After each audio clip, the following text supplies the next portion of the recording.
I'll be fuddling.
Hello, ladies and gentlemen, and welcome to the playoffs for the LRS Draft League. Oh boy, I know we're starting a little bit late tonight. The Gators and the Rhinos have gotten a little bit of a head start on us, but that doesn't matter because we have a fantastic show for you. We're just going to give you guys a quick update on what has happened so far before we head on over into the caster desk, where Bartowski and I will just quickly go over the picks and kind of what went down in that first one. But tonight is the decider for who is going to the playoffs next week to face off against the Rattlers. So we're going to be seeing all that wonderful action as the Rhinos taking on the Gators. Currently, though, Gators have just clutched game number 1 and are 1-up in this best of 5 series so far. So that is where we're at right now, but still plenty of action to come for you guys tonight. We're going to flip on over to our caster desk. You guys are going to see the picks up on the board with the exception of, no, all the picks are going to be there. Just one little difference is that Dallas was subbing in for Devil's Avocado in game number 1. We're still waiting to see if they come back and are ready to fill in, but at this point, Dallas is the jungler for the Rhinos at this point. So why don't we flip on over? We'll meet Bartowski on the desk. I believe he's going to be with us quite soon. So let's get on over there. Bartowski. Hello.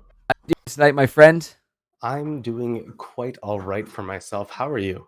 I'm good. I'm ready for what I'm sure we've both been waiting for this week to see what this deciding series is going to bring to us. Who is going to face off against the Rattlers next week? I know you were in there spectating that first game before our stream started. So we've got our picks up on the stream there. You can see what these teams are playing this last game. So why don't we just give a quick rundown of what happened there, and then we'll be getting into the draft for game 2. Yeah. I'll give you just a TLDR. I mean, the early game was a little bit controlled by the Rhinos through the Gators kind of overstepping over and over. They were trying to go for these aggressive plays, but they weren't quite working on their favor, and the Rhinos were doing a really good job of capitalizing and punishing. But then heading in towards the mid game, around 15 minutes in, the Rhinos went for a fight that went wrong for them. They ended up losing a lot for that one, overstepping themselves. And from there on out, the Gators were able to just keep clawing smaller and smaller victories, picking up kills back and forth. And even at one point, they baited out a Baron. They started it after they saw a gank on the opposite side of the map and ended up turning that into an extremely good fight for them. I think they got 4 for 1 or something like that off of canceling the Baron and turning to fight. So really good play coming in from them. We'll have to see if they're able to continue that momentum into game 2. It was really nice to see. I mean, yes, they lost the early game, but it was because they were trying to reach for too much. They were being aggressive. They weren't being passive and being put down and then clawed their way back. It was a very interesting, a lot of action going on, trying to pull these advantages. And maybe we'll see them do that again in game 2. Yeah, I mean, this is what we were kind of talking about last week about this new Gator squad coming in. They were able to take down the Rhinos in the final week of the regular season. So I've been really excited to see what's going to be the outcome of tonight, because Rhinos were that number 1 seed coming in. They were basically the number 1 team all throughout the split. They were only taken down up until week 8 twice, and I believe that was by the Rattlers both times, question mark.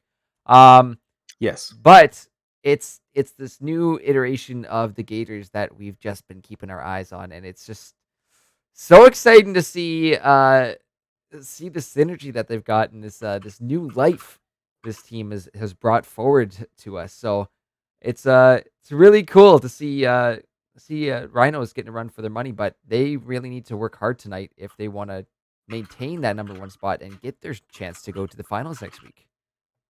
Yeah, it's going to be it's interesting, right? Because the definitive first place team throughout the series is actually having to fight to take their spot. Yes, and Oh yeah, okay. All right, never mind. Wow, I was Some client, so I'm fighting with the client a little yeah. bit. I know. So, yeah, I got an invite to the custom, and then it was like, "You've been kicked from the party," and it wouldn't let me see it. So I messaged asking for an invite. Like, you're here already.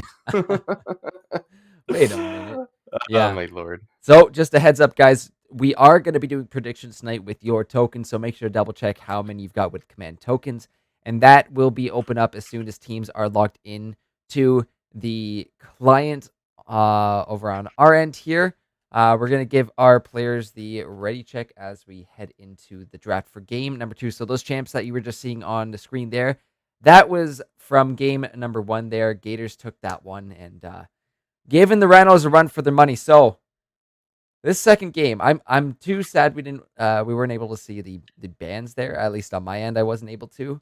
So I'm curious to see what slash who they're targeting this series, because clearly what we've seen across a few nights now is that one Yeah. person seems to be the major focus. Oh, for sure. Yeah, they usually end up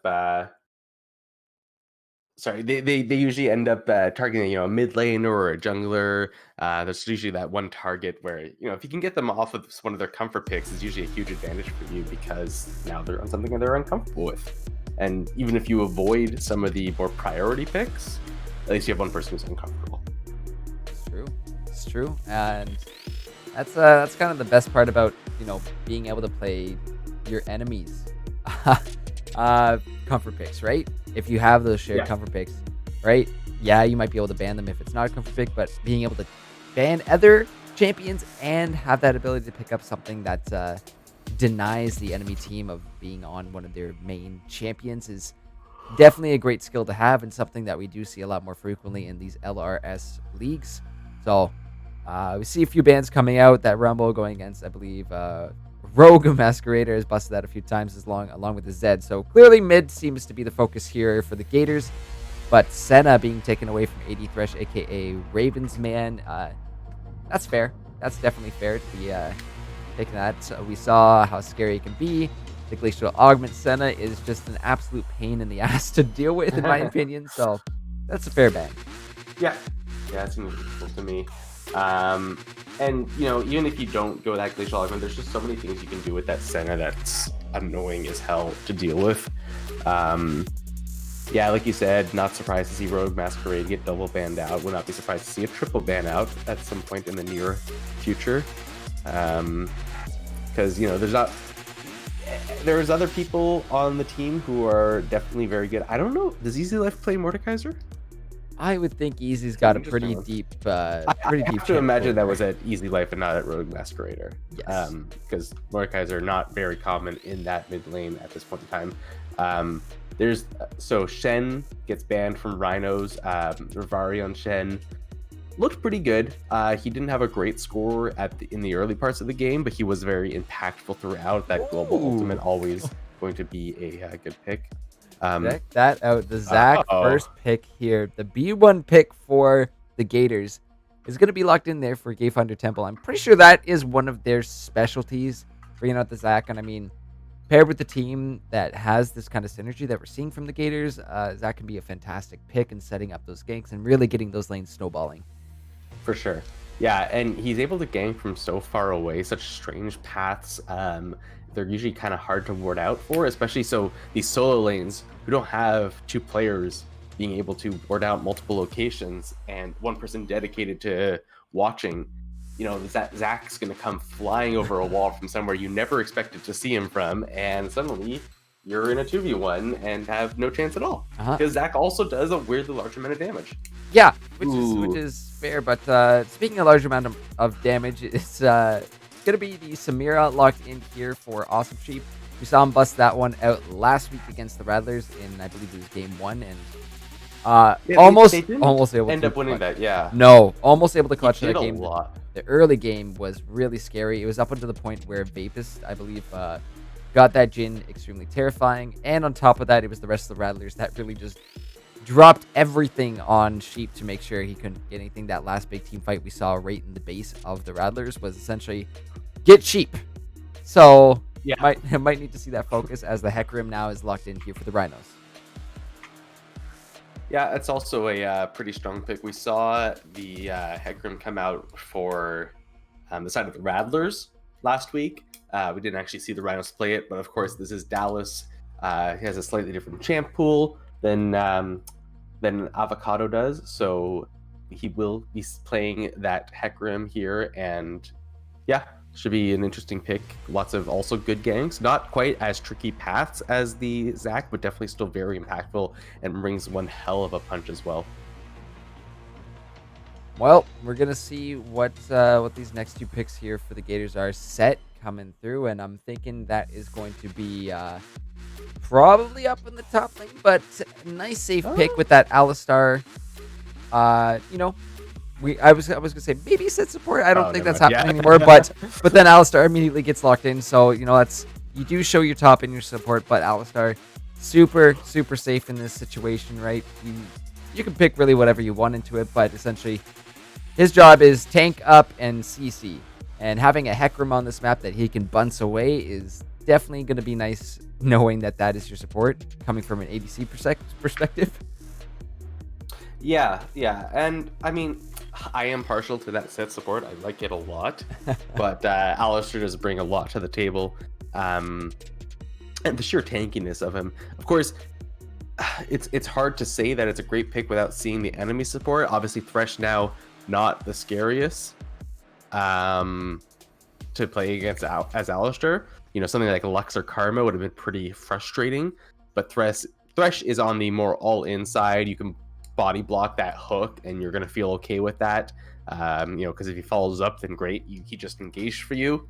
So kind of an interesting pick there from Rhino, going straight for the Thresh anyways. I will say, you know what? I actually like the Thresh pick for a couple reasons. Oh. No, it can't stop the showstopper from set because you just can't.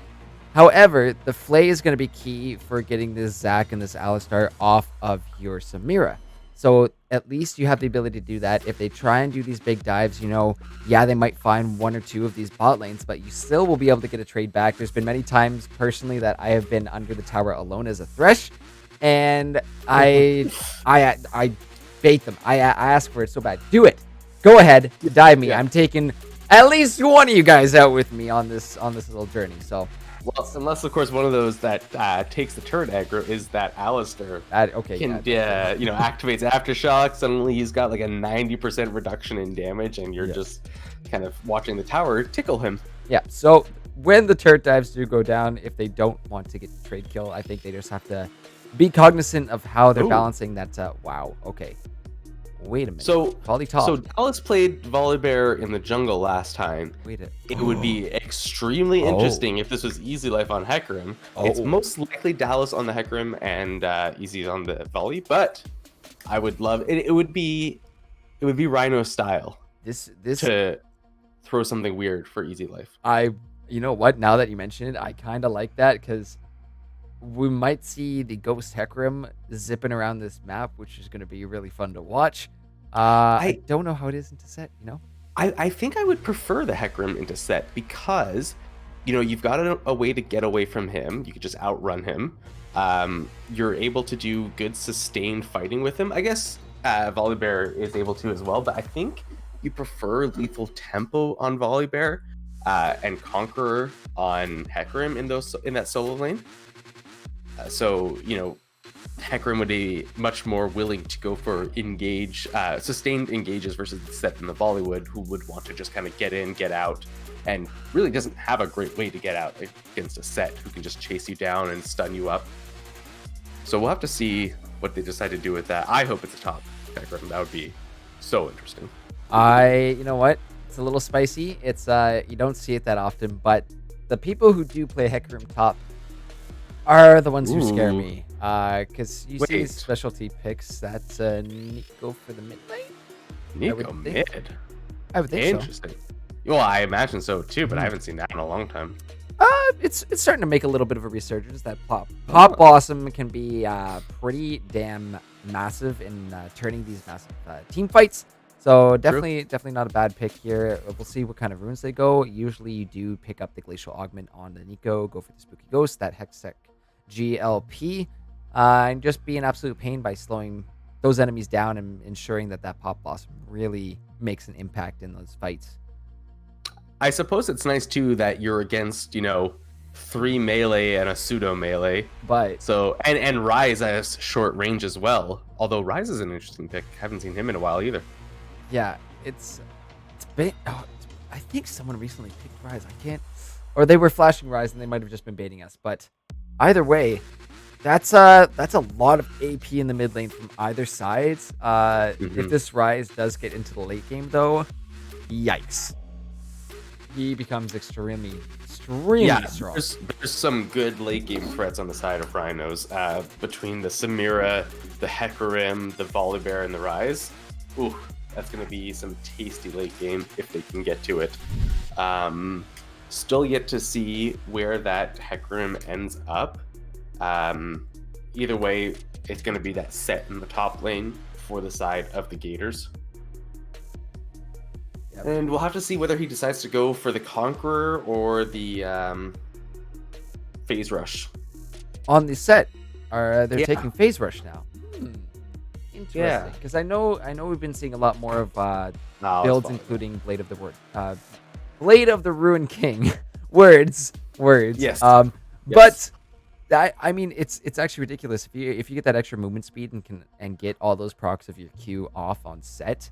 That's a lot of damage. It's usually based on whether you're going for a tanky build or a damaging build. And it also kind of depends on if you trust yourself as a player to deal out that damage or not. Like, for instance, I've tried both in that top lane. It's been a hot minute, of course, since that. But, and, if you're able to push advantages, go for nice aggressive trades, yes, go for the Conqueror by all means. But since it was nerfed, and since Phase Rush, I think, was buffed as well around the same time, going for that tank set with the Phase Rush, you can just run people down and just out-sustain them, out-run them, and just force them off of any objective. So it'll be interesting to see what he ends up going for that. I assume lethal tempo on the side of Volibear. Yeah, and I do want to bring out the point I was hoping for that Hecarim top, but it is going to be the Volley up in the top lane, Hecarim in the jungle for Dallas. So, a little bit of crushed dreams there, but it do be like that sometimes. And either way, both these champions interchangeable, a good little flex pick between either top and jungle. So, it's still not. Both these champions are not bad in either position that the Rhinos have decided to put them, unless it's a trade coming through last minute. Oh, I'd love that. I would love to see that Hecarim top. Even if it's not as good, I don't know if it is. It's probably not. Volibear probably makes more sense in that lane. I would love to see me some Hecarim top. I would think so too. But with that, teams are locked into the client. Here are your drafts. Here is the draft for game number 2, my friends. Gators currently up 1 game so far. However, those predictions are now open as of now. So go ahead. Make sure to double check how many tokens you have and have fun, my friends. Let us know who you think is going to win this second game of this series. Are Gators going to take it to a match point, or Rhino's going to bring it back to 1-1? Bartowski, what are you thinking for this one? I think I'm going to give it to the Rhinos here because they've got Sheep on that Samira. They've got Easy Life on a aggressive champion. He's been seen for most of their games to be a very strong player and very forward player. So I'd like to see him on more of that dive-centric aggressive style. It's really going to come down to what the hell can Dallas and Rogue Masquerade do on these picks. If they can figure anything out, they'll be in a great position. If they kind of slouch, Gators probably have a great chance. But my vote's going for the Rhinos this time. I do like the Rhinos comp here. I think the Gators have some answers here if they can get those early lane or the early game rolling with the Zac ganks. I think there is a potential there. I would think my attention is probably going to go to the mid lane if I'm the Gators, knowing that Rise is not going to be that powerful in these early levels. Looking for the pieces of his Roa and for his essentially getting a tier first, right? He's going to be pretty underpowered in these early levels. Nico will have that slow from her autos if she's taking Glacial. And once level 6 comes around, things will be even more scarier with the Pop Blossom. So that's where I'd put my focus if I was the Gators team. And if they can open up this mid lane for themselves, that's really going to help in terms of going for the Dragons and the Barons as the game progresses. Yeah, and that is going to be very important. Getting that early game control of that bot side river. Interesting. I went up and looked up the runes and masteries because I was curious. Okay. Rogue Master Raid is running Conqueror on Rise. Oh, okay. I don't know that I've ever seen that, and I am intrigued. If this is something he's practiced and knows what he's doing, I'm intrigued. I mean, late game might be absolutely terrifying. I mean, you pair Conqueror with the Roa. That's a lot of healing that he's going to be getting back on top of the damage that he's pumping out. However, again, those cooldowns and those combos that are going to get you that that's even a question I have too. Does all those Rise combos proc it? I would think so if Rogue is taking Conqueror. Hopefully it wasn't a misclick there. What did he play last game? Do you remember? Last game, oh crap. I had it up there, but I just I remember what Heartsea was playing. Heartsea was playing Lysandra. Damn it. No. Damn it. I don't know. But did they post the results? I don't think they have the results up yet, but we got about 20 seconds till we head to break, guys. So make sure to keep putting those predictions in. Those are going to be open up until we hop onto the Rift for this second game of the Best of 5 series. But Bertowski and I got a lot of action to bring you guys tonight because these two teams fighting for that final spot in the LRS Draft Finals. Don't go anywhere because you're going to want to see all this action.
Ladies and gentlemen, welcome back. We are about to get this game started. Game number 2 of the night between the Gators and the Rhinos. And this is the decider for who faces off against the Rattlers next week in our LRS Draft Grand Finals. But we'll see what this game brings to us. A couple of really strong drafts, I think, from both teams here tonight.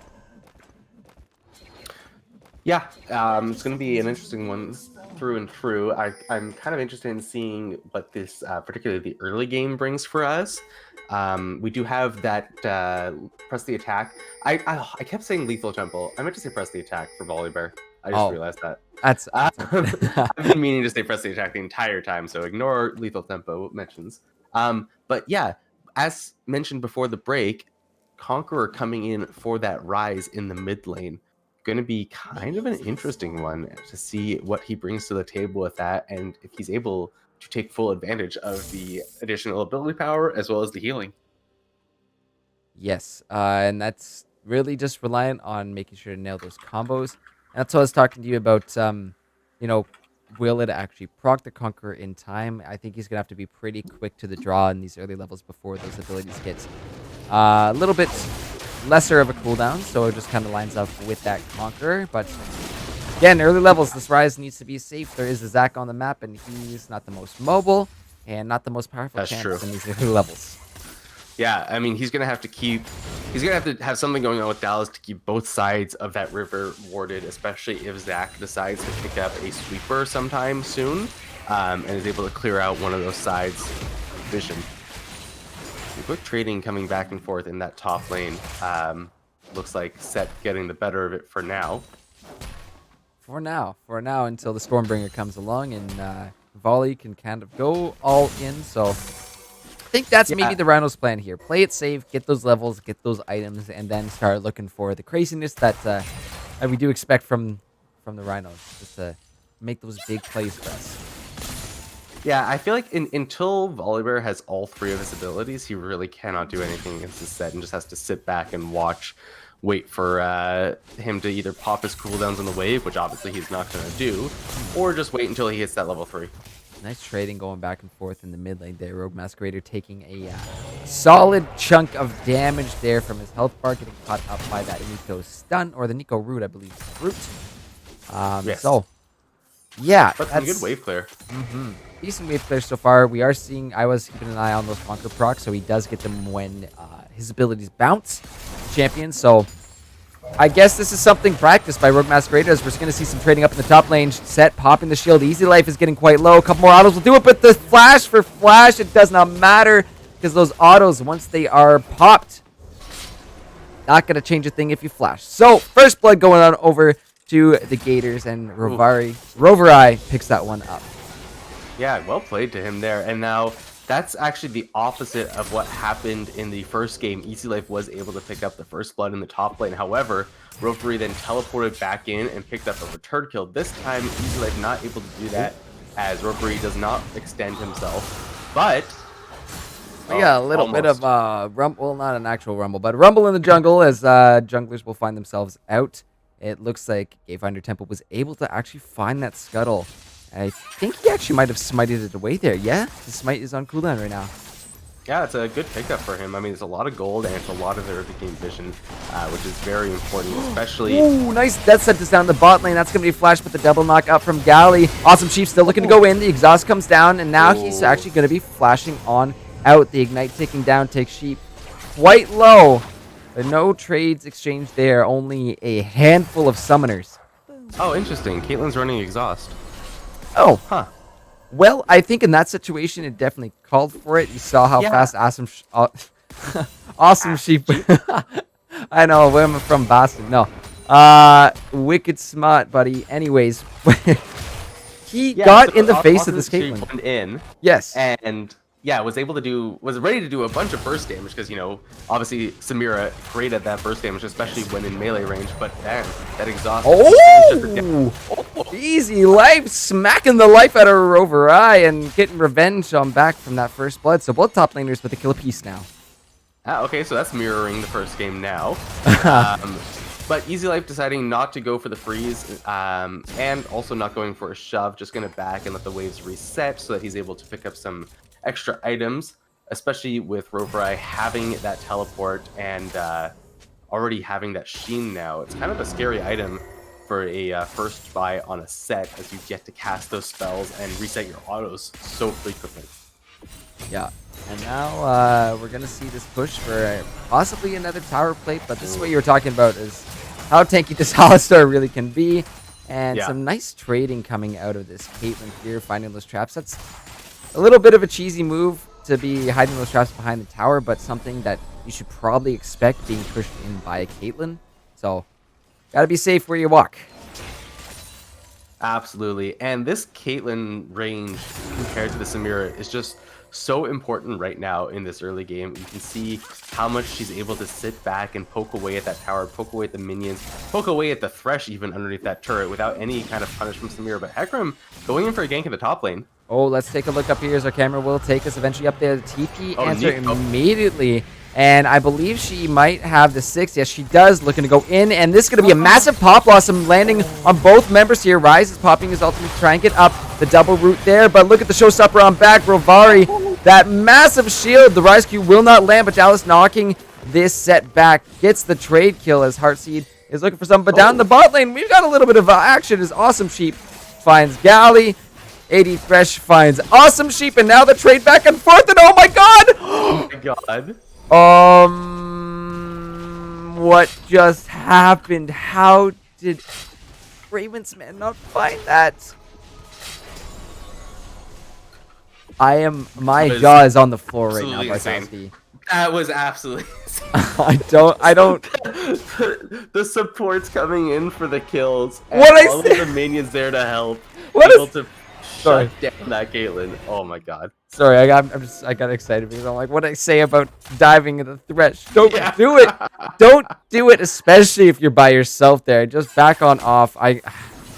You would think of all people, AD Thresh would understand that. You would think, but no. Back in the mid lane though, nice nether root landed, and Heartsea doing a really good job of making sure the CC is landing. It's unfortunate there that the numbers difference was changed up very quickly, but that is something to be expected knowing this Rise will have that ultimate, will be able to move those numbers around, but the continued roots and trades from Heartsea is just on point so far. And that's definitely another situation where that range advantage comes into play, because Heartsea just has so much more range over this Rise, who's like practically a pseudo melee at this point in time. Some more trades also going down in that top lane. My god, Rovery just wanting to get as many as possible. That set does have the passive to be able to heal up a surprising amount of health over time. So more than willing to make these tiny trades with Easy Life, even though he has pressed the attack on his runes, able to make it happen. And I don't know if you just saw there, Primus made a little venture to the mid lane, almost finding the hook onto Heartsea. So I don't know what they would have done. If it's almost like what happens when the dog actually catches the car. What do you do? Because Zach was right around the corner from that, so that could have been turned around really quick. Yeah, maybe they would have gotten the trade onto Heartsea, but that might have been a little risky. I do respect the risk. I don't know if I call it risk taking, but it's pretty big balls. The gamble and the thought. It's the thought. The bravery. Yeah. Yeah, we'll call it that. We'll call it that. Sure. But so far, this game is going pretty steady. Gators are up about 1.5k, so not too much in terms of being down to kill. So that just shows all the CS advantage. And actually, oh my god, I had not looked at it recently. Do you see this Caitlyn versus Samira difference? Oh my gosh, that's a lot of CS difference right now. We got a little bit of trading in the top lane, but we'll definitely pop up our gold charts here to see, as right now Rover getting a big shield back on the Easy Life, but I believe the Stormbringer is available. He drops on. Wait a second. What? The old switcheroo comes through, and they exchange positions here. Stormbringer is popped exactly the same time. That's so interesting. Showstopper is that is an interesting interaction, I gotta say. But back to the gold, Bartowski. Yes. Right now, you press X and just take a look at your scoreboards on the bottom of the screen. Yikes. That's 2 turret plates and 33 CS worth of difference. This Caitlyn is now sitting a full Zerker Greaves up on this Samira, especially since the Samira has, 700 extra gold in the bank waiting to be spent. So what was already a big range advantage is now also a speed advantage. And I expect until Awesome Sheep is able to back, he's going to be at quite a disadvantage here. I hope he will be backing as soon as they clear this, as they've developed a nice push for themselves. But I guess they want it to crash into the tower first. Yep. Now is when Dallas should probably be coming down to that bot lane. They should be saying, hey, we're at a real big disadvantage versus this Caitlyn here. We're not going to be able to push this in. We need someone to come help. And as I say that, we see Rogue Masquerader walking towards the bottom lane. Dallas walking towards the bottom lane. Hopefully, going to head all the way down there and give a hand to his laners.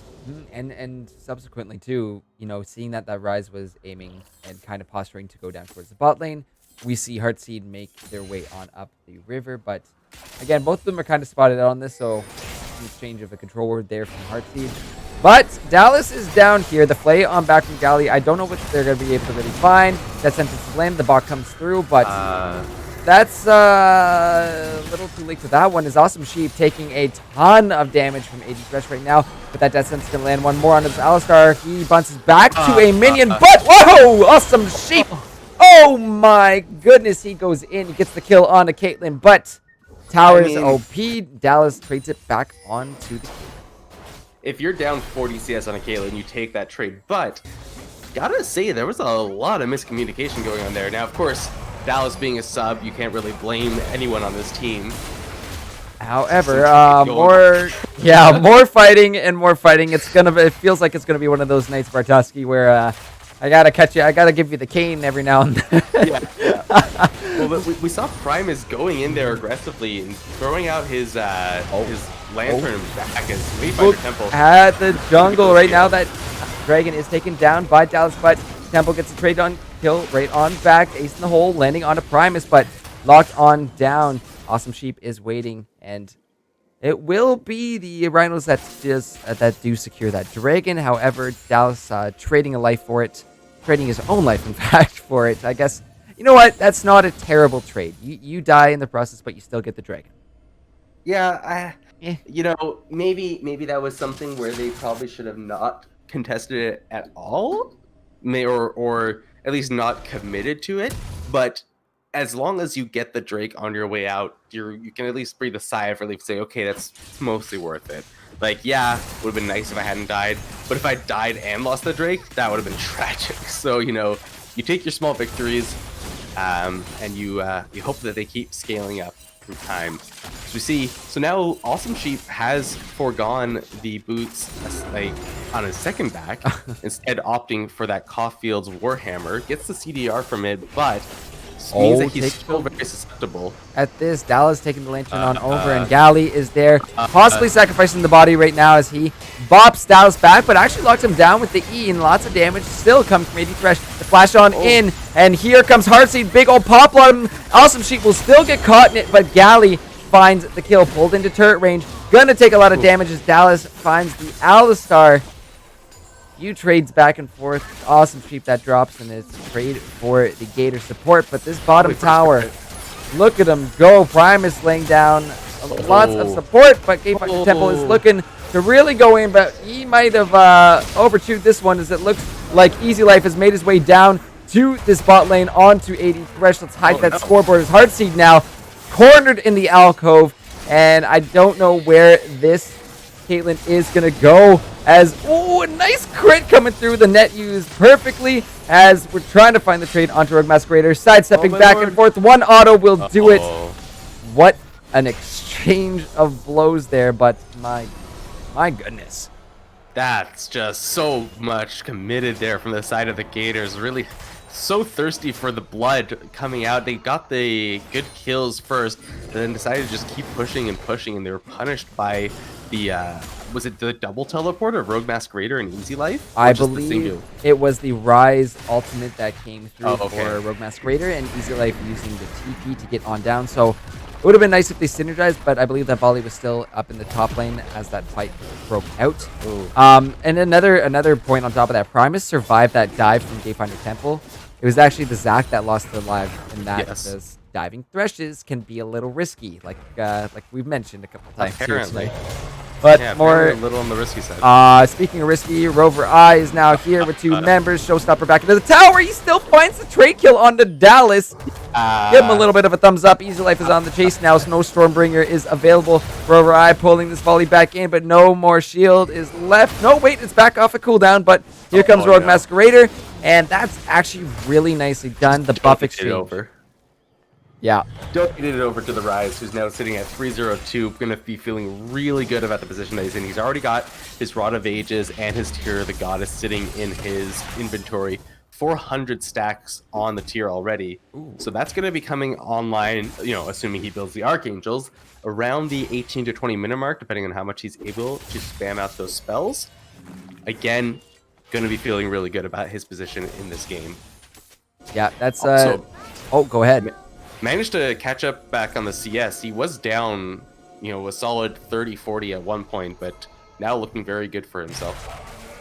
Yeah, and not. And if you take a look at the gold there between mid laners, it's basically even, with the exception of not even a control ward, but we have another fight breaking out mid as AD Thresh is actually getting jumped on. 3 members of the Rhinos here take out that Caitlyn, and now the big Pop Blossom landing on the 3 members of the Rhinos. They're all getting low. Primus is trying to get on out of this. Last death set, this is not going to matter, as that Nico will find one. Zac finds another, and now it's just Rogue Masquerader forced to retreat underneath this tower. burning the flash, but actually going to lock this Zach down. And here comes Awesome Sheep over the wall, finds one, finds a double, but the showstopper will put an end to that win wall champion.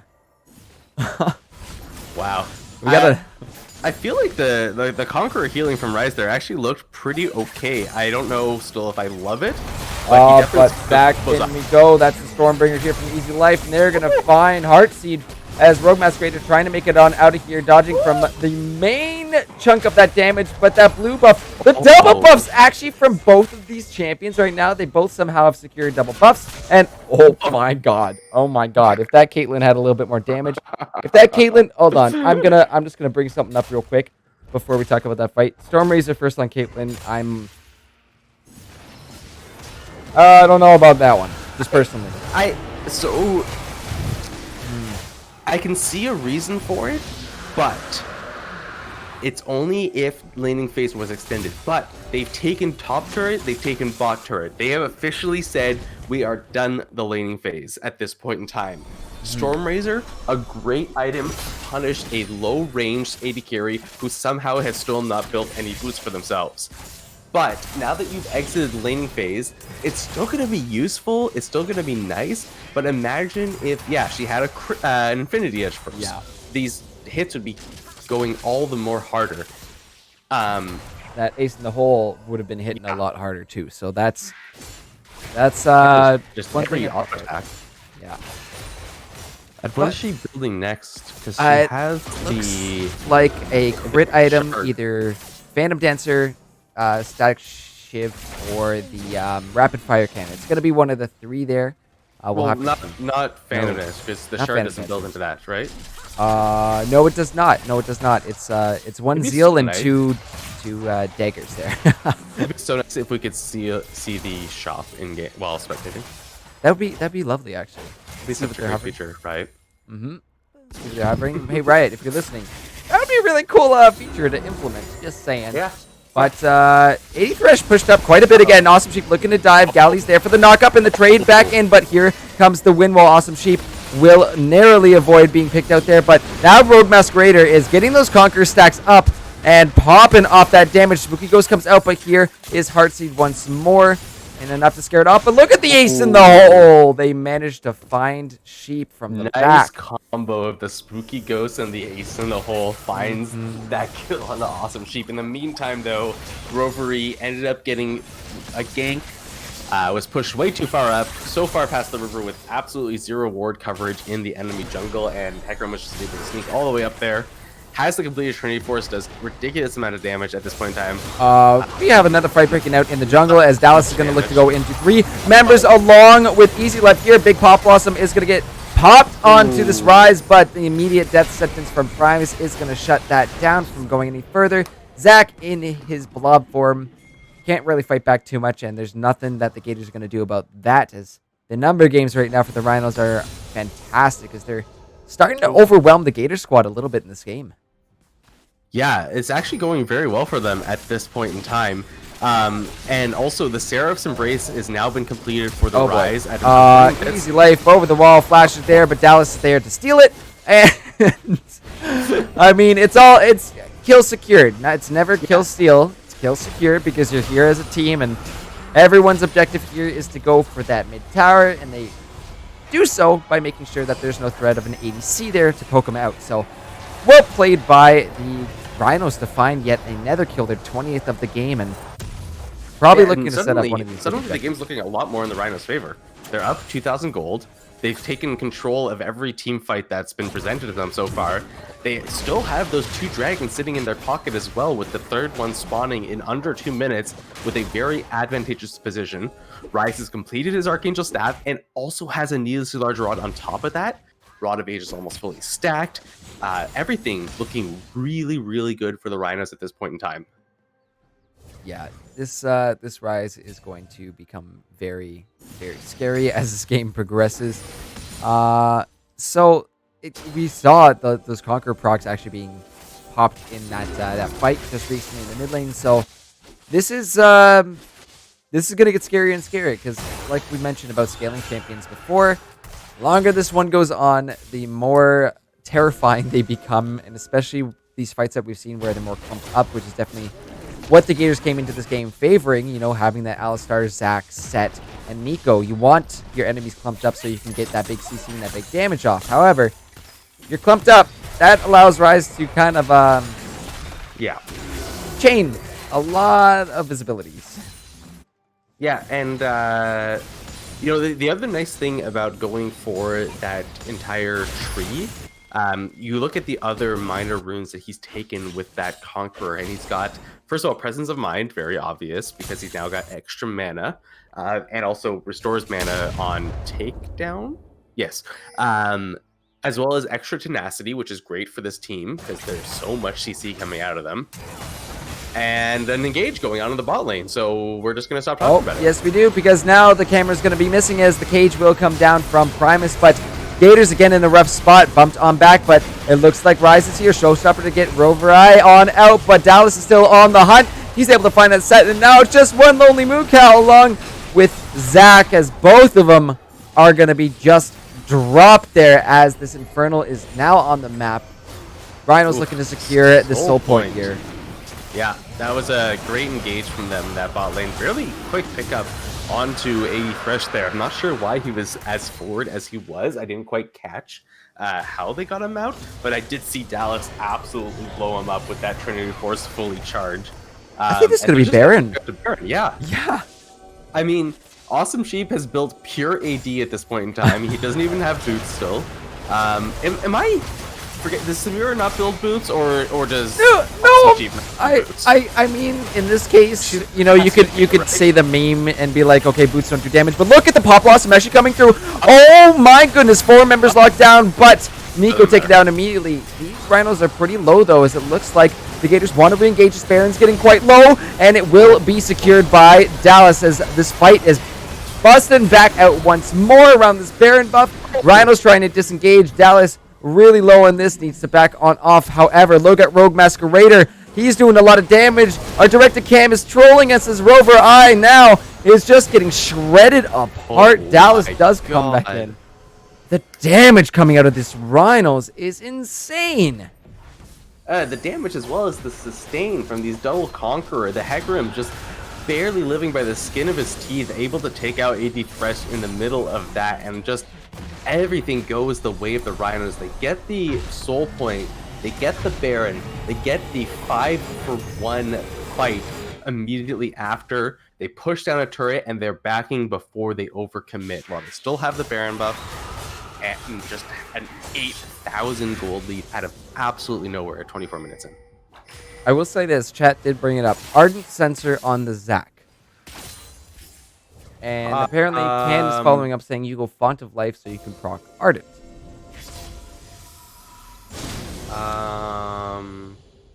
I would like to I'm curious about it because I'd like to see the numbers. He is running Font of Life, yes. So I will grant you that. That's an interesting one that I have never considered. It's different. I think I was actually joking with another caster earlier this week.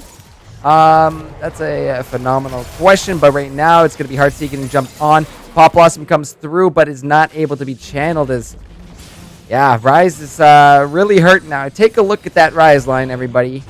10-0-9. My God. Rabadon's death cap completed on him. He is just pumping out such a ridiculous amount of damage. And, yeah, not much that people are going to be able to do here. No one on the team of the Gators is going to be able to stand up to that Rise pretty much at any point in time, I have to imagine. Dallas also a really big threat on this Hecarim, 9-3-11. Take a look in the bot lane as Easy Life is back in with Stormbringer. Immediately going to be taking down AD Thresh. Gayfinder Temple flashing to try and get out of this as Galley is left alone under this turret. He's trying to flash on out of this. Is another fight going on in the top lane. Dallas does manage to find this Alistar, but Set also taken out on the other side of the map here by Sheep and Primus. So all across the map, all these members of the Rhinos wearing that purple buff are just pushing in multiple fronts, taking out multiple members of the Gators. And I don't know what you do about this. It looks like we're going to have another engaged Pop Blossom coming through. They landed onto Sheep, even taking turret shots as well too. Heartseed will secure the kill onto Samira. Lockdown with the root. Primus trying to get a play away, but this is going to be a dead Thresh. However, even though it's a double kill. Take a look in the base of the Gators right now. That's a Nexus turret going down. Yeah, no surprise there. I mean, if you commit 2 to the top lane and you've got 3 knocking on your door at the bottom lane, Rogue they're Masquerader. gonna break the door down. Spooky Ghost enough to slow him down. Now they're jumping on. That's going to be the Saps Embrace. Pop for that extra shield, but 80 Thresh finds the kill on back. Dallas is now on the run, trying to escape all these members, but here comes Gayfinder Tempo once more. Oh! The dodges, the dip, the duck, the dodges. This man knows all 5 Ds, and apparently I do not, but is one of the Ds Dallas? It's gotta be at this point. I mean, he's definitely earned himself at the very least. There's Easy Life. They find him in the tri-bush. Gayfinder Temple gonna be proccing his passive. The rest of the Gators are here to help, but the showstopper will take Dallas on out. We're gonna have to zoom away. Gayfinder Temple is back in. Ace in the hole. Not gonna be enough. This is one fast horse, but those minion autos will catch him. I believe there might have been Ignite. No, I don't think. That's it? Yeah. Wow. Wow. So look at the end game stats and Temple is dead. Another fight breaking out in front of the Dragon. Box goes down, and Primus is going to try and disengage from this. This is a little risky. We've got the TP actually coming through here. Rogue Masquerader is in. That's a Stormbringer once more from Easy Life. Look at the damage coming out of this Rise. A big shield from Set. Will it help him? 80 Thresh caught on the backside of this and is going to go down to this volley, but Heartsy looking to trade in. Rogue Masquerader. Oh my god, he's so freaking strong right now. His Rover Eye is also picked off this. What is it now? Hold on. Scoreboard back up. 12-1 Rise. Yeah, he doesn't tickle anymore. Yeah, not so much. And his Conqueror is healed for a pretty healthy amount of damage so far. He is 4 items in, has that Void Staff completed, is just completely shredding through everyone on this enemy team. Absolutely ridiculous coming out from him. Absolutely. Some more trading going on. The base lantern is there, but here comes Rogue Masquerader. Bop, bop. Oh my god. That's all it takes. And with that amount of damage that he's got, you cannot be near to him. However, the rest of this Rhino squad is here to party, and they're looking to get this last next turret as Rogue Masquerader is going to take out another. Showstopper is there, but it's only stopping one show right now, and that is going to be this game too. We're looking for a big Pop Blossom here. It is going to land onto a couple members of the Rhinos, but immediately taken out is that Nico, and Rhinos just turn things around and come through dominating in game number 2. Oh my god, I didn't even notice that they grabbed that Infernal Soul on the backside of that as well. Yeah. I was just paying attention to the rest of them. My goodness, the amount of damage coming in from the Rise at the end there.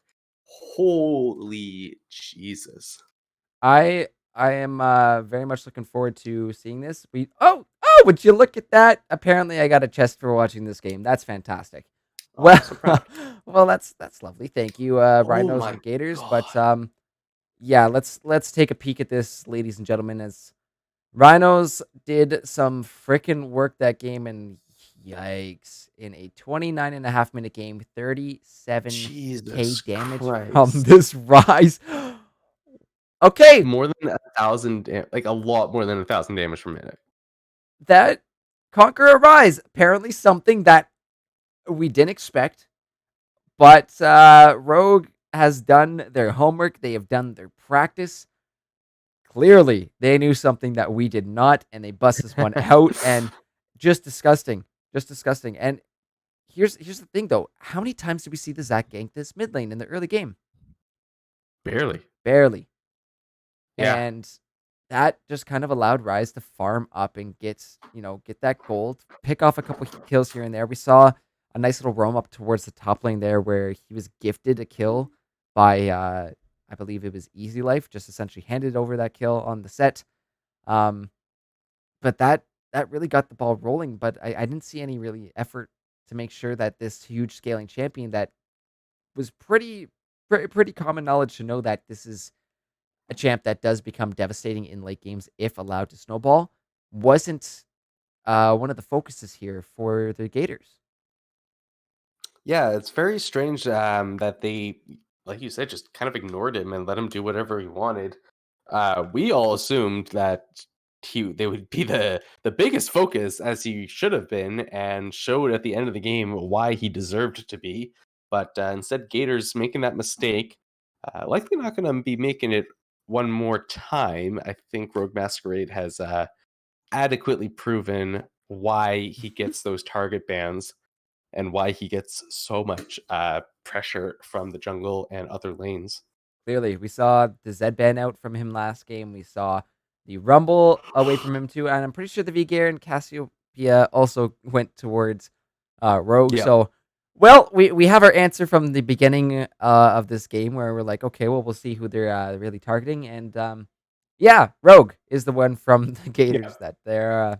I think Rise might be meeting the ban list next, but can you afford 5 mid lane bans Oh against God, this Rhino squad? I don't even know. That's just so much.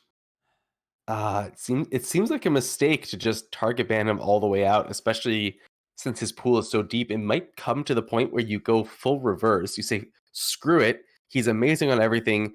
Let him have whatever the hell he wants. Let's get someone else uncomfortable. Mhm. However, I will point out this before we get that player of the game. Actually, no, we're gonna get the player of the game poll up and live right now, so you guys can go ahead and start to vote for who you think deserves player of the game. But what I was going to say is, Rhinos have side selection next game for game 3, so there is a chance that they just select red side and say, "Screw it, we're gonna hold our mid pick for last again," just as they did this game, and ensure that Rogue Masquerader at least gets a counter coming out. Yep. Oh, They also picked red side during all of their games versus the uh Rattlers. Rattlers. Yes. Yes. However, we've seen Gators on the blue side twice so far tonight. Rhinos on the red twice so far tonight. So 50-50 so far. And sure to be an exciting one. We're going to flip it on over to the analyst bench before we hop to break. And then when we get back, we hopping into draft for game number 3. But hell of a game here from the Rhinos here. Hell of a game.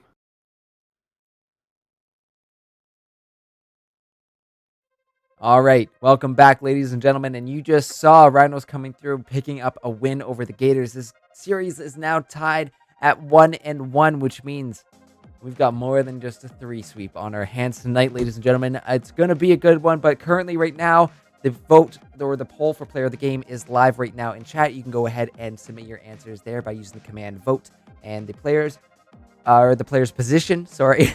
Also, those tokens were dealt out, so you can double check your tokens to make sure that you got a little bit of extra there in the bank. When we get back, guys, we will be announcing our player of the game from game number 2 and then hopping straight into the draft for our 3rd game. So don't go anywhere because you're not going to want to miss all this LRS playoff action.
Ladies and gentlemen, and welcome back to the LRS Draft Playoffs. We have got a series on our hands tonight as Rhinos take back game number 2 and are looking to push this forward and punch their tickets to the finals. But so are the Gators, because game number 1 was definitely in their hands, but Rhinos coming up big in that second one.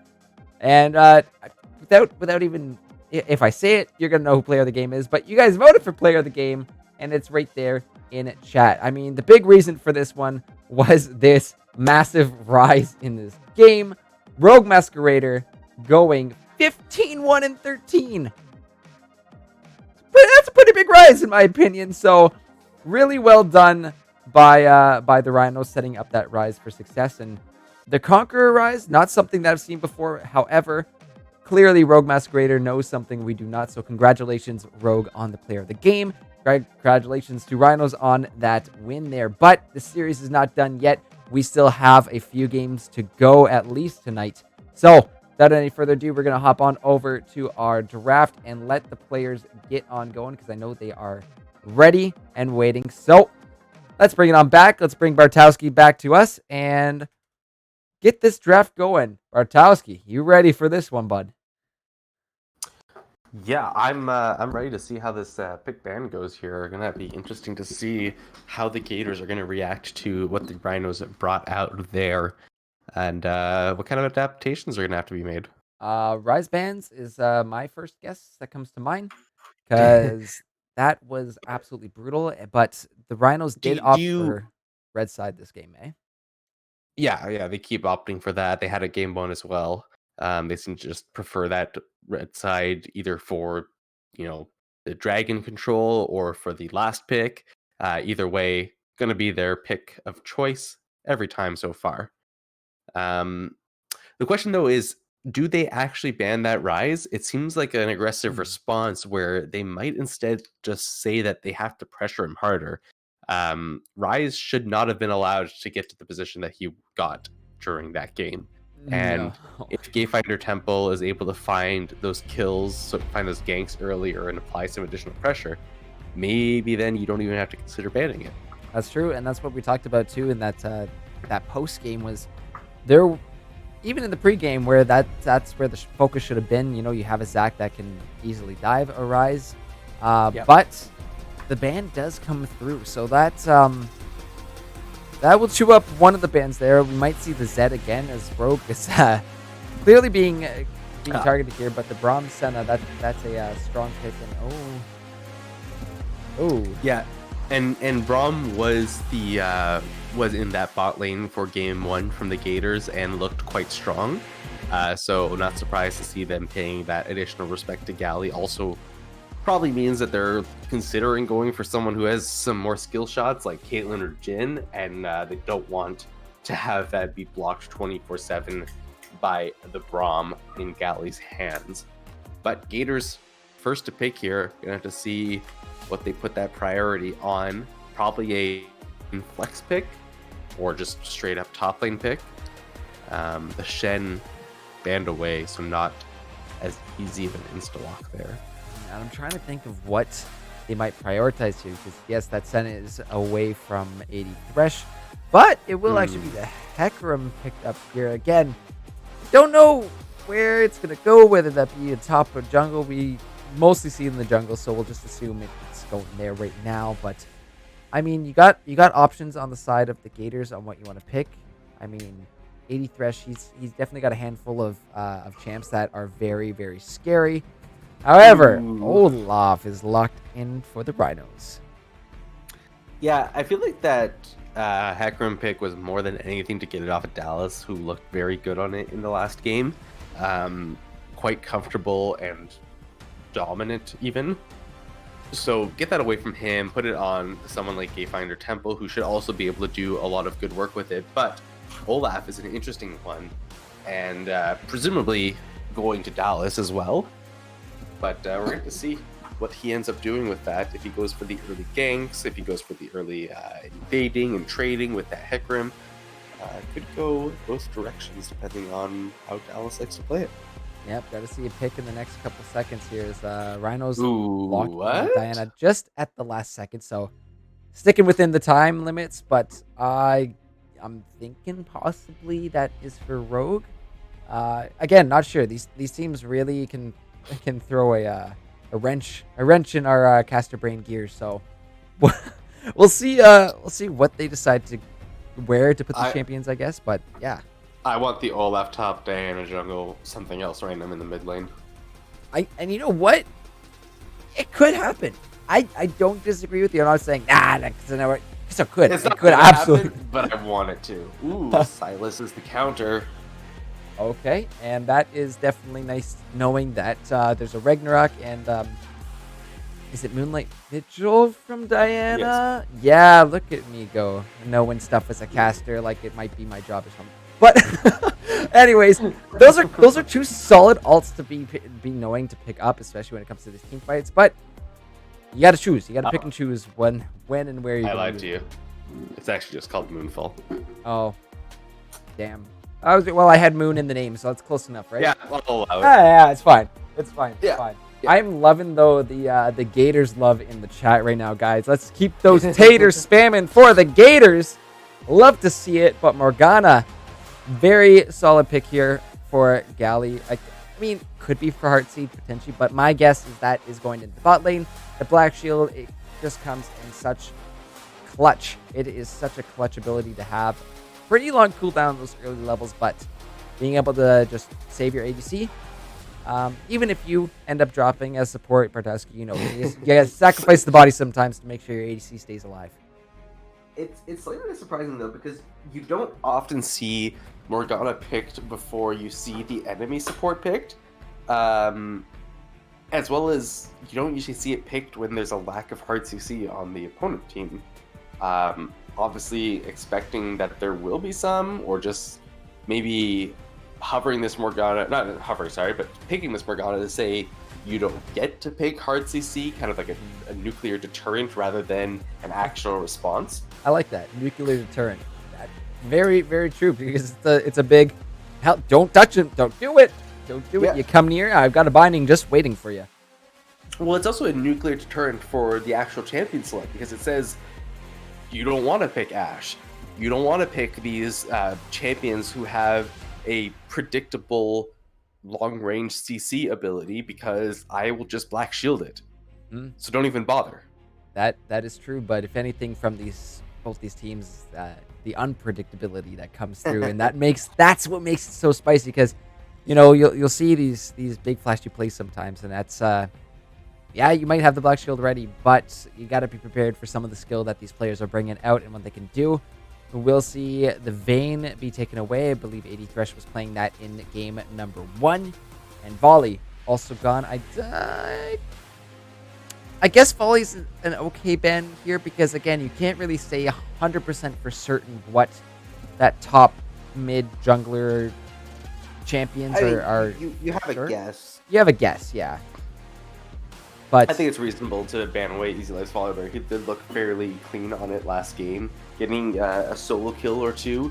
Obviously, he did struggle with the set at some points, but was able to bring it back and be quite powerful, especially when it came to those dives, and he was able to disable the turrets for his team. And we'll get one final ban coming out of the Gators right now, but I'm curious to see what the AD picks are going to be here, because now we got a situation where I think it's just the ADC from ADC and who else? ADC and top. We might even see Silas top. It's a little bit a little bit confusing. Yeah, but we'll just have to figure it out as we go.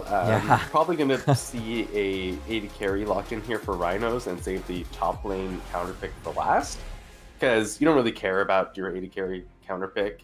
I won't pretend to know Awesome Cheap's pool, but it wouldn't surprise me to see an Ezreal pick.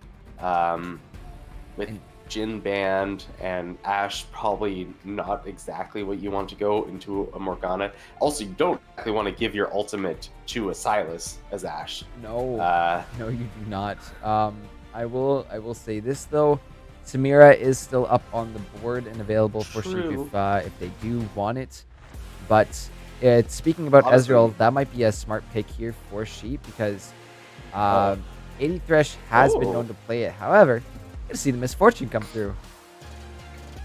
Yeah, that's an interesting one, especially because of the fact that Silas and Hecarim are both going to be able to get onto that misfortune fairly easily. But I guess he's relying on the power of the Karma and the appealing of the Diana. By appealing, I really mean more so Gators needing to focus her to allow her to just kind of open up and get her bullet time on everyone. You got to see these final picks that are going to round out the comp here for the Gators. And that last pick for the Rhinos is what really set them up for success in game number 2. So clearly favoring the red side for that reason. But we're going to need to see a pick here as... Ooh, my goodness. Okay. We saw Urgot... Well, I guess we didn't see it. It doesn't matter, because we're going to see Mordekaiser instead for Rivari. Blind pick Mordekaiser a little bit on the scarier side, but then again, I doubt that there's anything Rhinos are going to go cheesy. Vayne's already banned. Probably won't be trying to just punish that Mordekaiser pick, and instead you're just going to pick something for the 1v1. And it's rather for the team, not for the 1v1. The opposite of that. Galley's just now realizing in chat what kind of support is being sent on over to the Gators. But but yeah, we got to see this last pick here. This will be the ADC for the... Oh my goodness. Oh, you know what, Bartowski? It's Kaisa by AD Thresh, aka Ravensman. I was going through some old clips on actually our second channel, Legend Esports GG2. And I saw a clip of one of Ravensman's pentakills on the Kaisa. So They definitely know what they're doing with the champion. Nice little pickup there with the Morgana as well, too. You can Black Shield the Kai'Sa right before she ults on in, which is going to be extremely key to making sure she stays alive in those big dives that we might see from her. Yeah, that's a pretty important point to throw out, that preemptive Black Shields to just give that extra bit of mobility to your Kai'Sa. Maokai, gonna be that last pick for the side of the Rhinos. Gonna be probably on the scary side. We saw Easy Life's Maokai in a previous game, I believe. Did we see it last week? His Maokai, I want to say. I think we saw it, and it was like beyond unkillable. Yeah, and did like really the most damage in the game. This top laner for the Rhinos, Easy Life, is really good at picking in those big old tanky champions. So not surprised to see that one come through for Easy, and it's a great little addition to this team. The amount of damage and lockdown that the rest of the Rhino squad already has, on top of his what it's gonna be. It's something. I know Roots is in the name of this Maokai ult. I want to say it's grasping. Grasping Roots. That doesn't sound right to me. No, let me look it up. Of course it doesn't. Well, we're gonna do a quick little Nature's Grasp. That's the one. Gosh darn. Couldn't have been treated. Gosh darn. But yes, it is the Mord up in the top lane, going to be met by that Maokai. What are you thinking of that matchup there, Mao versus Mord? Eminem. I feel like until that Mordekaiser gets a couple items under his belt, it's going to be fairly Maokai favored because of the fact that you can just throw those saplings into the bush. They deal a lot of extra damage, a lot of damage in general, and it should be relatively easy to dodge Mordekaiser's Q with your own Twisted Advance, because he will be untargetable during that time, and just prevent a lot of damage that's coming out from the Mordekaiser. However, once they start to hit the later levels, Mordekaiser has an item, maybe his ultimate as well, and he's able to get his Conqueror stacks up, which I assume he's going to take Conqueror because it's Mordekaiser. I believe that the Mordekaiser will start being able to maybe etch out a bit. It depends on how much of a lead Maokai ends up having at that point in time. Yeah. Also, go ahead. I guess the problem is Maokai is going to be allowed to build a lot of magic resistance in this game. Ooh, yes. The only physical damage coming from Hecarim. Yeah. Does Kai'Sa get... She gets a little bit from her autos, though, right? But yeah, of course, Kai'Sa does do a good amount of physical damage. In terms of the ADCs, she is definitely leaning more of that hybrid kind of champion, where there is a good blend of both AD and AP. But no, you're definitely right. Maokai is going to have a lot of magic resistance. I'm sure Olaf might be kind of in that hybrid build too, of being the tanky bruiser, and probably see some sort of magic resist item from him. However, those are the rosters, aka or drafts, locked in here for game number 3. So with that, predictions are going to open up, guys. So make sure to double check your tokens before entering on in. But that is open and available. Let us know who you think is going to win with your tokens, and we'll keep an eye on that. As Gators were actually in favor last game to win, I believe, looking at where the tokens were going. But no, Rhinos took that one back on the red side again, and both of these teams, again, really strong drafting tonight. It's not so much like we see big counters coming out against each other. It's just two really strong comps. Yeah, just really strong champions on both sides about to fight each other out. It's going to be tricky, though, I think, for the side of the Gators to keep this one in their favor. We got a lot of early game potential from the side of the Rhinos.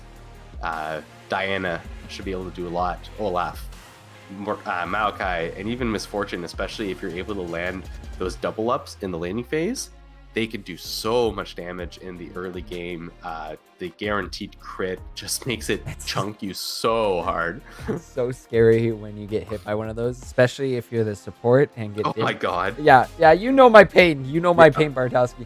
But yeah, when you're playing an AP support and you have like 15 armor, you're like, oh cool, there goes half my health, I guess. Like That's not even an exaggeration, but anyways, let's talk a little bit about these team fights and what we might be looking forward to before we head on to break.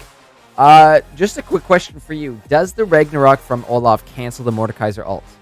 Yes. Yes. Okay, so that will be one champion that's moored. But I think only if you cast it beforehand.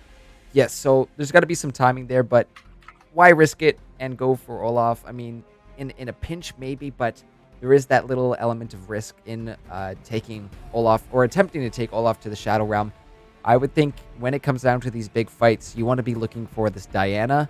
She is the way we've seen her played here is get into a clump of people and ult them down, get everybody kind of stunned up. But the amount of damage that she can pop out as well is quite frightening as the game progresses. So I would think that's definitely a good target for Rover Eye coming in here to make sure his team stays safe in these fights. But Absolutely. what are you thinking here? A minute until we head to break, Bartowski. Who's going to take this game 3? I'm thinking that the Rhinos might be able to take their momentum from the last game, bring it into an early game lead in this one, and kind of push it towards the mid to late game to give them the victory. I think I'm gonna have to put my money on the Rhinos once again. Oh, see, this is 2 really strong comps here, and I don't know. There's a lot of unpredictability here, and that's where I might give it to the Gators, because you have that Silas that can pick up a bunch of these fantastic ults. The Kaisa 480 Thresh and paired with that Black Shield from Galley is going to be really potent for getting to that back line if it's open.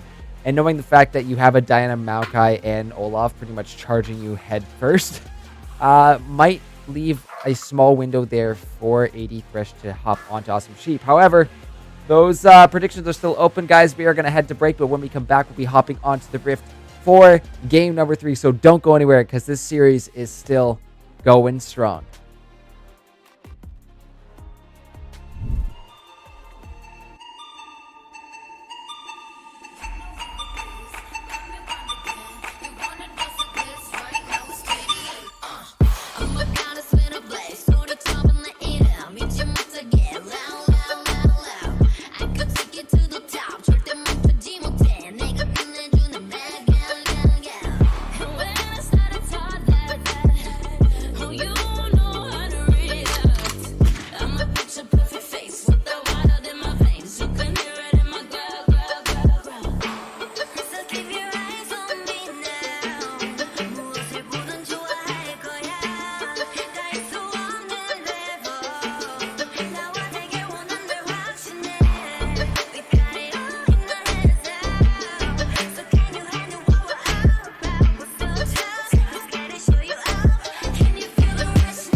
All right, guys, welcome back to the LRS Draft Playoffs. We are just hopping into Game 3 here, as both teams are still on the same sides that they started off at the beginning of the series. So we're going to see how this one breaks down, because Bartowski and I were slightly discussing of how this one is going to play out.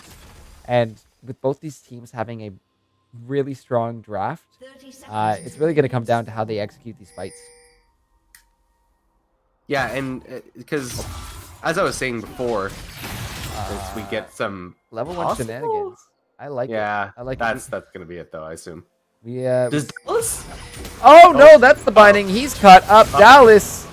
Oh, I don't know why he walked back in. The whole Gator squad just waiting, and the kill given on over to this Kaisa. Wow.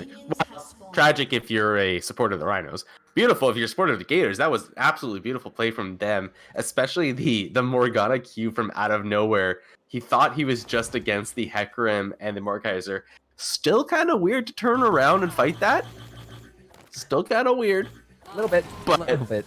Yeah, Morgana just completely punished, and it goes over to the absolute perfect character that AB Fresh, the Kaisa.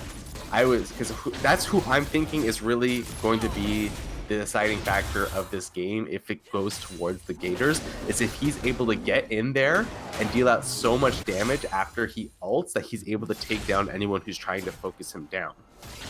Yeah, and you know, they did start the door and shield on here. We see some trading going back and forth in the mid lane. Fresh still pumping out some damage of their own, and another binding. This one will not land. I almost wish he had gone Glacial Augment on Morgana. Because if you land that auto attack, it's going to allow you to hit your Q so much easier, and you probably want to build the Spooky Ghost anyways, because they're very nice on, you know, an AP support, especially when you need to go face check into the jungle.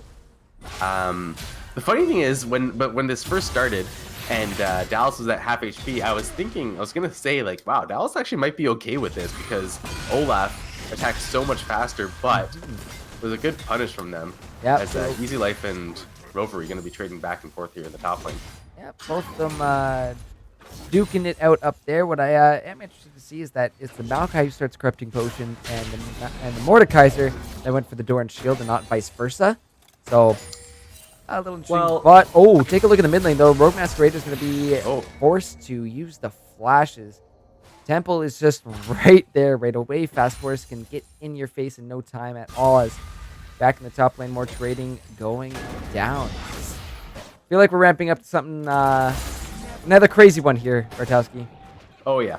The thing about the Corrupting Potion, I can see why you would take it on the Maokai, because you do have the mana and you want to regen that, as Dallas is going to find her Temple out in his jungle. But just a quick pop of the E means that Olaf not able to chase that down. I don't think this team's like giving up one little objective. Neither one of them, as it looks like Heartseed is going to try and go in, will not land those chains onto Dallas, but it's not going to stop him. The flash from Rover Eye, almost able to find Dallas, but he still has flash earlier, did not burn it.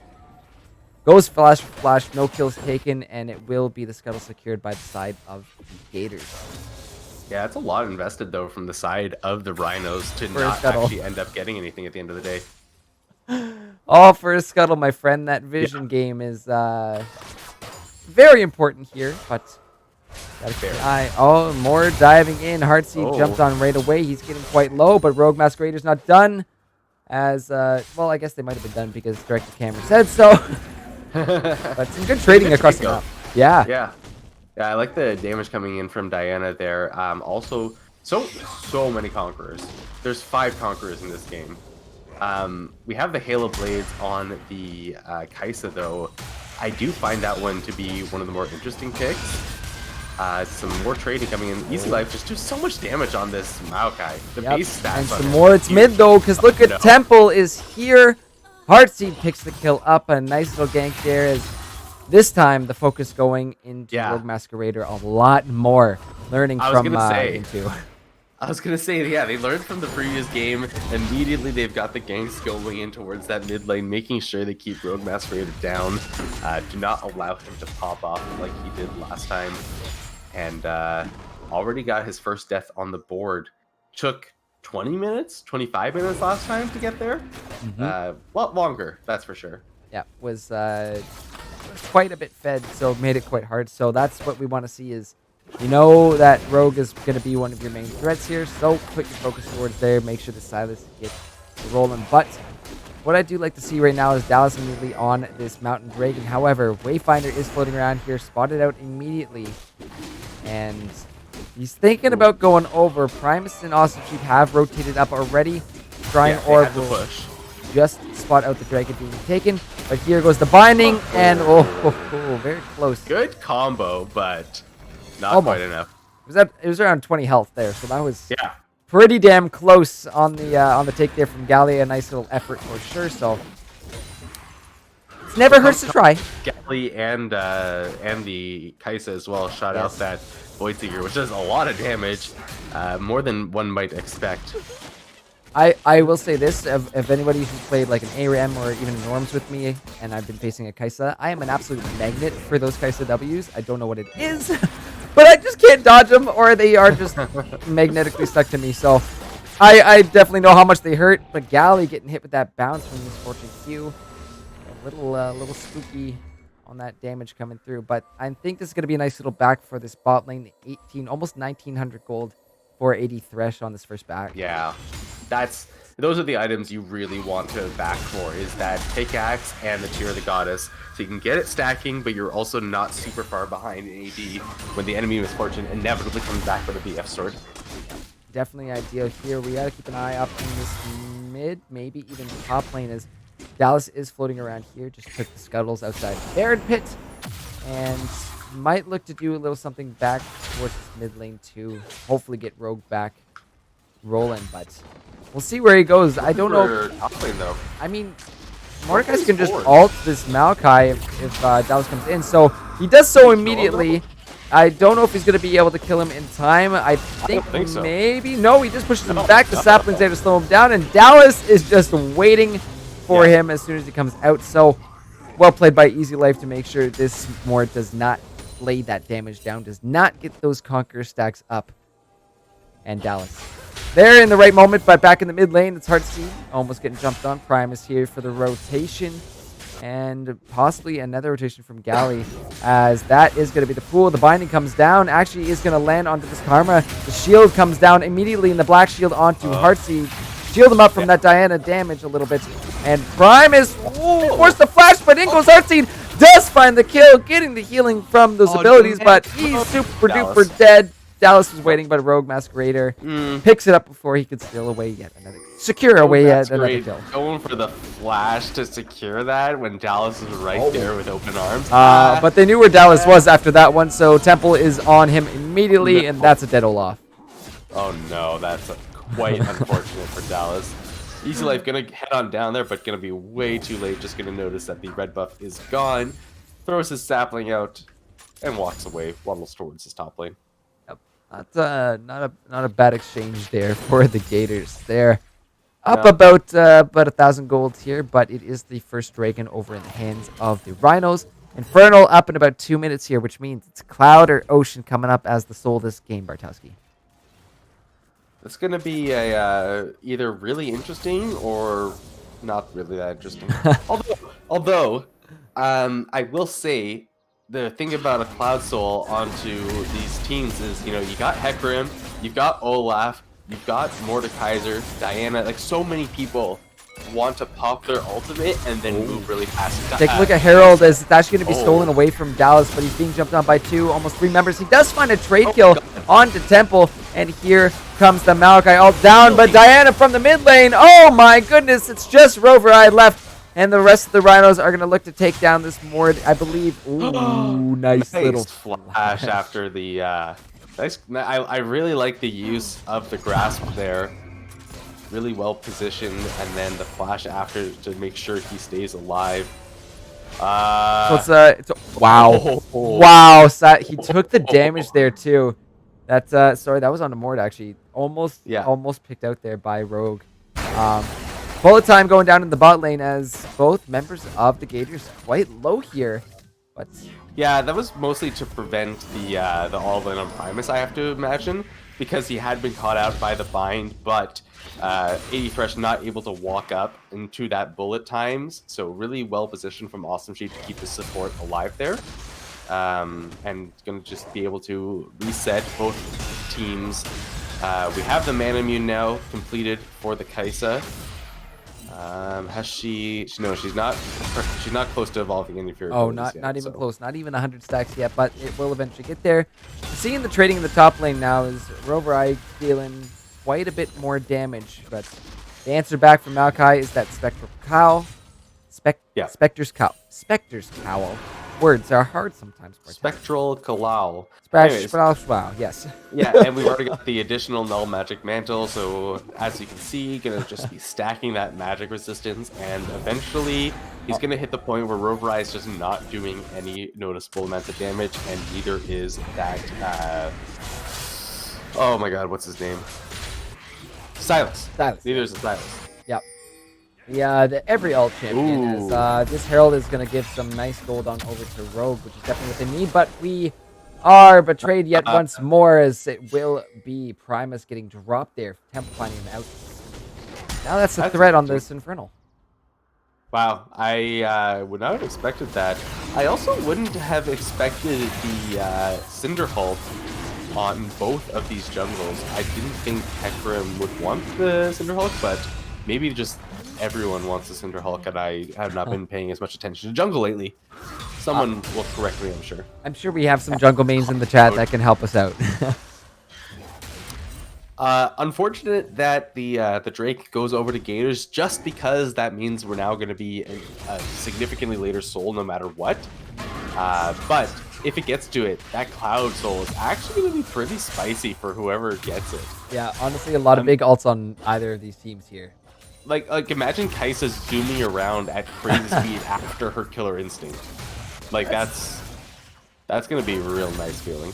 Gonna make it really hard to catch 80 Thresh, especially with the Black Shield, but it's Rover actually jumped on. That will be the route on down, but taken to the Shadow Realm. Easy Life once more as Rover knows what happened last time and decides to back on off, but Temple is here, Heartseed is here, and now it's the re-engage from the Gators, as this is gonna be Easy Life dropping on. Oh my god, he lives somehow. What the hell? I'm sorry. Oh my god, he actually did. I did not think he actually would all the way make it out. What a beast. But Gamefighter Temple looking for the dive is going to go for it. Oh! It's going to get it. There it is. Too much damage. I mean, you can't pass something up like that. Tree had nowhere else to go, so they just turn things around and go for a quick little regank there. Managed to find that one, but in the bot lane, this is the flank here for Roadmaster Raider, finding one on the back and here, but a beautiful Black Shield, as it will be Galley going golden, locking down a couple members, but then we're going to ult, but taken down by Awesome Sheep. It's just 80 Thresh now, a turret shot taken by Awesome Sheep, but that was a beautiful flank there by Rogue Masquerader. And even though there was a control ward up in the river, I just don't think there was enough time to react with where 80 Thresh and Galley were in this lane. Yeah, it's fair. I mean, you push forward, that Diane is just going to be able to get on you and do so much damage. Unfortunately, not going to be able to grab any completed turrets prior to the plates falling, but if we look through them really quickly, they're about even across the board. We got 3 taken for the side of the Gators to the, well, I guess it's 5 taken for the side of the Rhino, so that is a solid 160 gold lead just from those plates.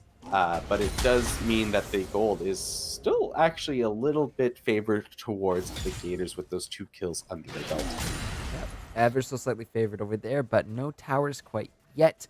And we're not going to see another Drake for about 2 minutes, 20 seconds here. You see on your top left corners of your screen. Let's take a look at what might happen in the next few minutes, because we know this Cloud Drake is coming up. Both teams are going to be, benefiting from this. But across the board, it's been pretty even in terms of how both these teams are playing things out, how these trades are going. What are these team fights going to be looking like, Bartowski? What do you think? Well, I have to imagine the Rhinos are going to be trying to look for something more front to backish. They've got Maokai with his roots. They've got Olaf with his ult. They're both able to just run at the enemy. And then, the bullet time for Misfortune, just lay it down on top of everyone. But on the other side, the Gators, they really have everyone wanting to dive in. The Kai'Sa wants to dive in, the Hecarim, the Silas. Mordekaiser wants to get to that backline and grab someone, pull them out of the fight. It's actually going to be really scary if he manages to get onto Awesome Sheep and get his ultimate onto her, especially if she's standing still during bullet time. So I'm actually a little bit concerned about Rhino's position here if the Mordekaiser especially ends up getting even more fed. We've had some fighting in the mid lane. There's Heartseed going in along with God. Temple, but one little hack and slash from the horse will do it, but those turret shots will end up trading off a kill to Rogue, as Dallas is he's waiting for Temple. I don't think he's waiting anymore. He's just looking to charge him down, but goes just for some exchange of CS. Yeah, this Drake spawning at 30. Yeah, and that, like exactly how you said, positioning in these fights is going to be so key to how the outcome really really goes in any of these situations here. So we'll have to keep an eye on that as this game progresses. But both junglers are up on the top side of the map and nowhere near Dragon at this point. So we might just need exchange of Herald for Dragon, but interesting build from the Diana here. I haven't seen Abyss Mask, especially as a first item, in a long time. I kind of like it though. It gives you everything that you want, especially into the Silas. You got some magic resistance so he doesn't hurt you. He's got some cooldown reduction, and you increase how much damage he takes from you by that 15%, and a little bit of sustain as well. Suddenly the Rhinos have the numbers as they take the blast going on over. Galley pops the ultimate right away, locking down a couple members, but the Ragnarok will not stop Dallas as he will find one. The bullet time ripping through these members of the Gators, but Rover Eye is here. Beautiful flash from Sheep as he just zooms out of the way, keeps himself alive, dodging out of that Mordekaiser Q, and here comes Rogue Masquerader to lock down the Hecarim. Rhinos turn this fight right back around on to the Gators, and now the kills are tied up, and there's no jungle for the Gators as this Dragon is on the map. Yeah, and I imagine that that's going to be the focus of the Rhinos coming out from that excellent victory from them in that bot lane skirmish. Just the Gators trying to bite off way too much, and the Rhinos able to punish them so cleanly. I was kind of nervous when Olaf turned around from the Kaisa and decided to go back towards the Morgana, but then I saw Rover Eye walking in on that Mordekaiser. Really good job from the team to hurt him enough such that when he pulled Awesome Sheep into that death realm, Awesome Sheep was able to survive and dish out enough damage to kill him on his way out. Yeah, that was a nice flash. Really nice flash there to avoid that, get back to safety, and help pick up that kill. So, well played by Sheep on that, but we're at a very even game. The goal difference is only about 250, I would say. The way, around 300 at this point. The way things are switching up. So, very, very small lead here for the Rhinos, but it's the Herald that looks to be started up by the Gators.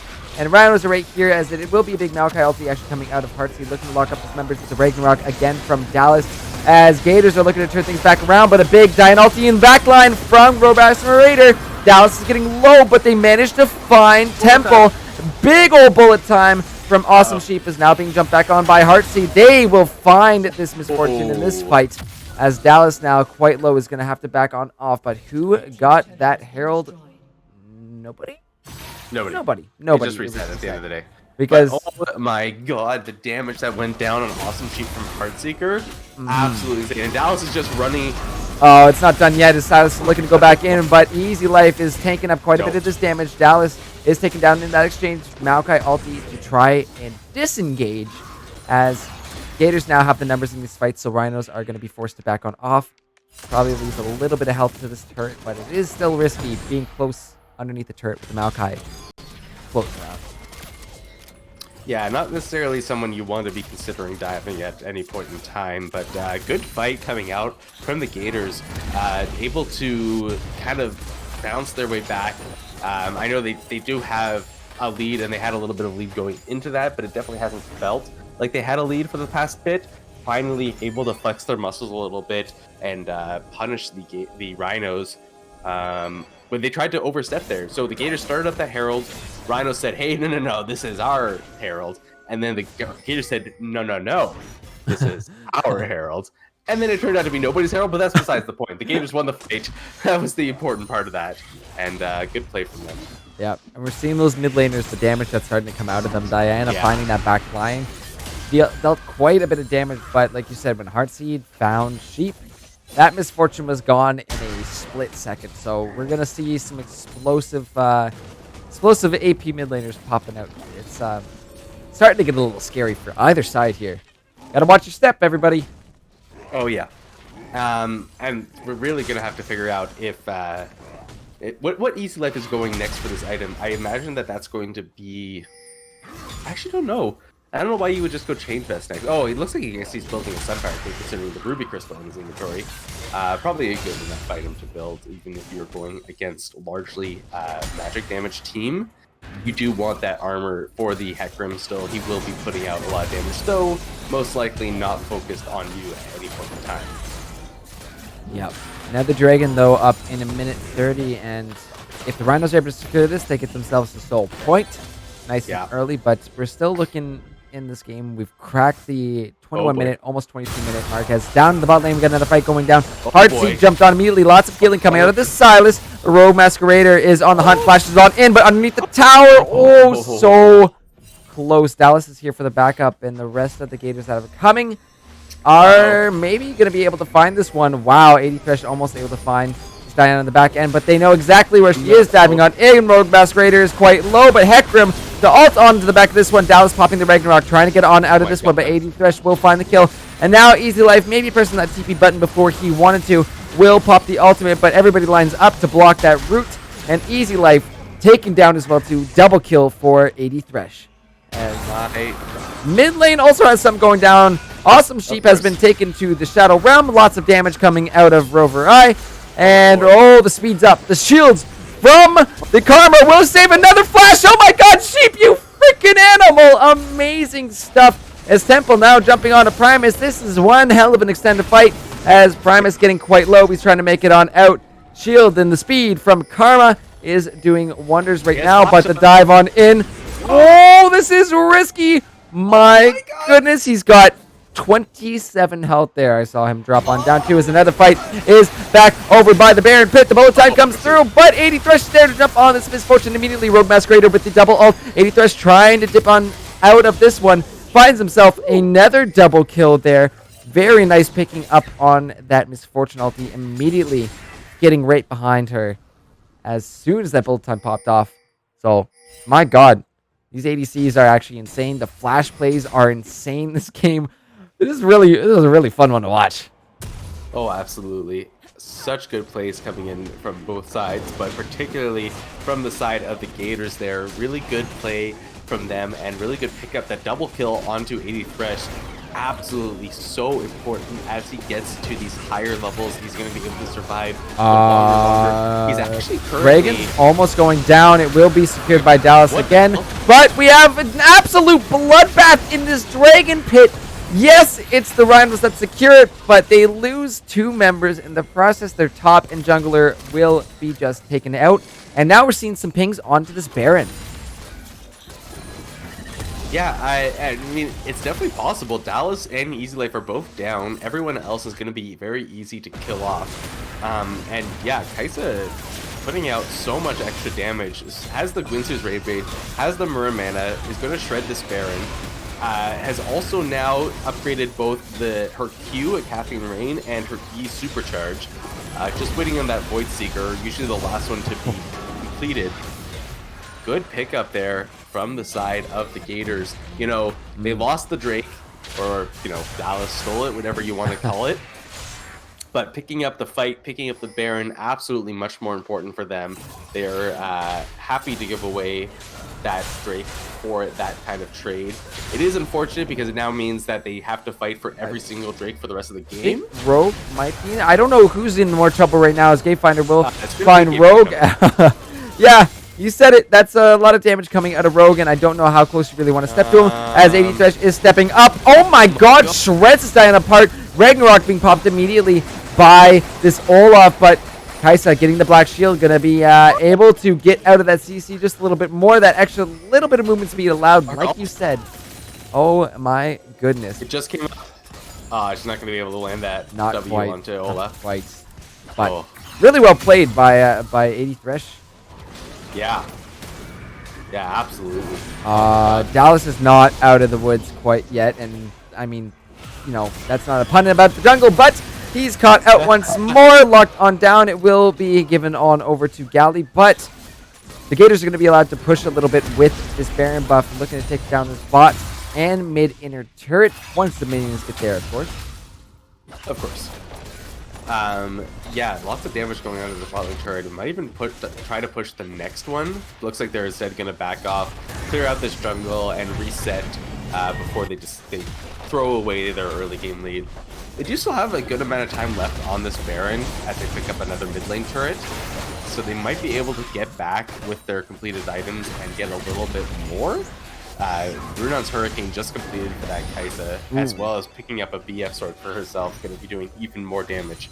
7-0-5 on the Kai'Sa. That is big ADC game for sure. Gets the red buff as well for himself. Every single buff on the Kai'Sa right now. All three. Purple, red, and blue. Yep, just need... Okay, I forgot Elder, but every buff that is available in the game right now is on the Kai'Sa. Yes. And, you know, I said it earlier, this game is going to come down to AD Thresh in a large portion. Whether or not he's able to become a large threat or if he's just kind of a tickle in the wind. And he is definitely edging towards a large threat.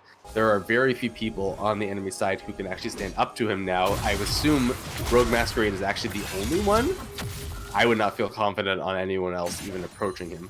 Yeah, you'd have to get the drop onto AD Thresh first before he finds you, because any extended fights with the Kai'Sa will be stacking the Rage Blade and just get scarier over time.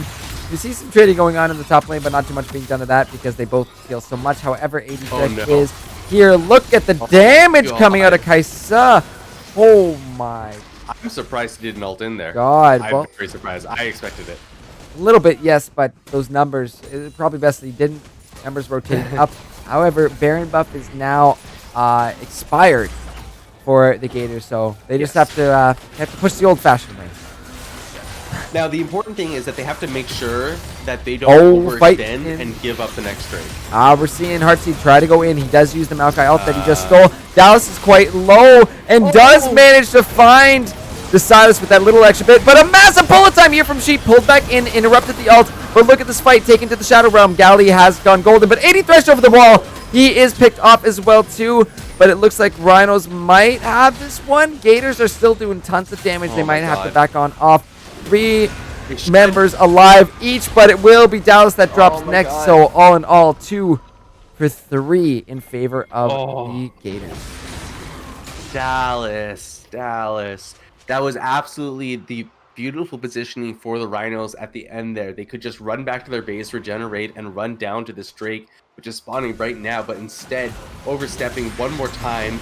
It seems to be the theme of this series is who oversteps the most, and the other side ends up taking it as a now stolen soul point from the Gators. Definitely a good pickup for them to make sure that the Rhinos don't stack that up any higher.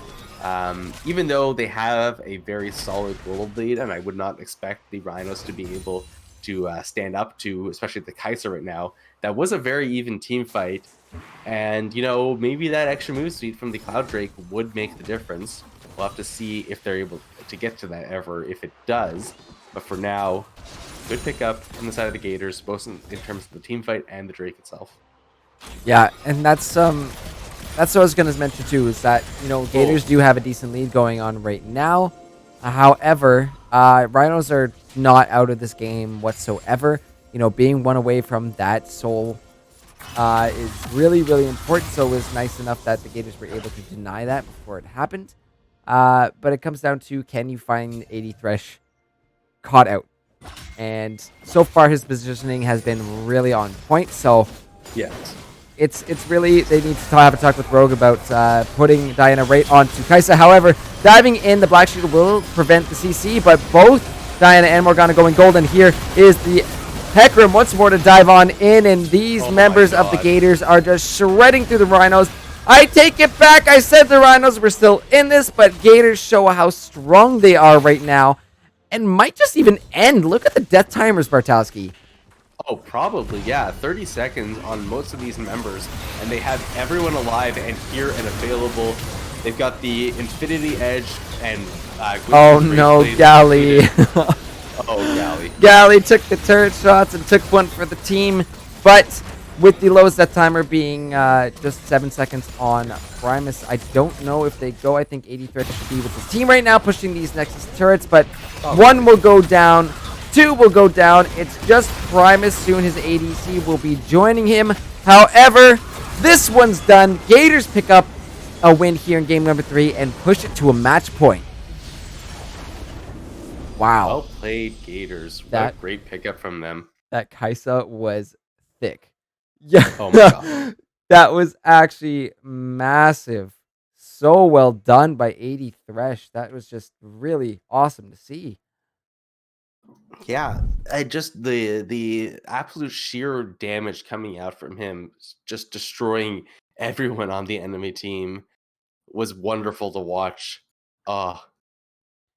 Yeah, And wow, teams are already ready for the next game. they're ready to go. We'll chat for a little bit more just to keep this one going, but we won't keep these teams for too long. But yeah, that game came down to positioning and skill and how they executed these team comps and these team fights. But really, it was just was it the right? Did they really get caught out in the jungle there, or was it just essentially? I think at that point the Gators just overpowering them. I said, I'm like, you know what, the Rhinos aren't out of this, but Yeah, I was wrong. yeah. I was wrong. I can admit that. Well, it also doesn't help that Rogue Masquerade blew his entire combo on a Morgana who had her black shield up, and then Zanya's. Yes, that was actually. Yeah, that's a little bit of timing. Something that you should expect if you're diving into a Morgana right away is that you know that that black shield is available, and maybe hold on to that ult until you get in the face of 80 Thresh. And that's what we were talking about right before that fight broke out. But c'est la vie. Yeah. Anyways, why don't we head on back to the analyst desk? We'll get our player of the game poll going, and then we'll be hopping back here for a potential match point in tonight's series, Bartowski. Oof, exciting stuff. Very exciting stuff indeed. But flip it on back. We'll meet you back here in a few minutes, my friend. Guys, what a game out of hold on. That's not supposed to be there. Oh, my spaghetti showing. Oh goodness. There we go. What a game out of the Gators as they pick up quite a dominating win. And like Bartowski was saying there, a lot in the hands of 80 Thresh and where they were positioning on that Kaisa. Did a phenomenal job finding that back line, finding these kills, and just eventually becoming an absolute menace in these team fights. So really well done by the Gators, and they put themselves at match point. Currently, guys, you can see the the player of the game poll going on right now for our game 3. So go ahead and let us know who you think deserves player of the game. And when we come back, we'll announce who our winner is and hop into the draft for game number 4, potential match point for the Gators tonight. And let's do some subs and maybe we'll show some more. Anyways, guys, we'll see you back here in a few minutes. Don't go anywhere because we have one hell of a series going on right now. We'll see if Rhinos can take us to a potential game 5 when we can bust out that Silver Scrapes. But guys, don't go anywhere. You're not going to want to miss this.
Welcome back, my friends, to the LRS Draft Playoffs. We are about to hop into game number 4 of the night. Gators currently lead 2-1 and are sitting at that match point.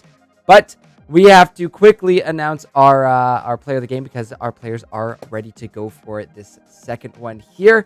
So, without any further ado, and this is almost a double because we were at tie break with 5 seconds left. We gotta pick one, and it's whoever's coming in quick. So we went with Ravens Man for this one on the Kaisa, going 11-1-7, but that does not count out the big jungler that was here.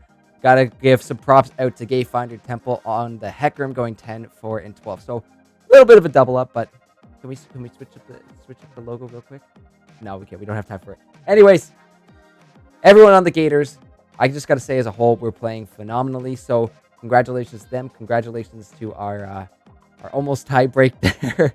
But guys, I gotta how sweaty do you want me? You put me to a tie break with 10 seconds left. That's how you get a sweaty caster. Anyways,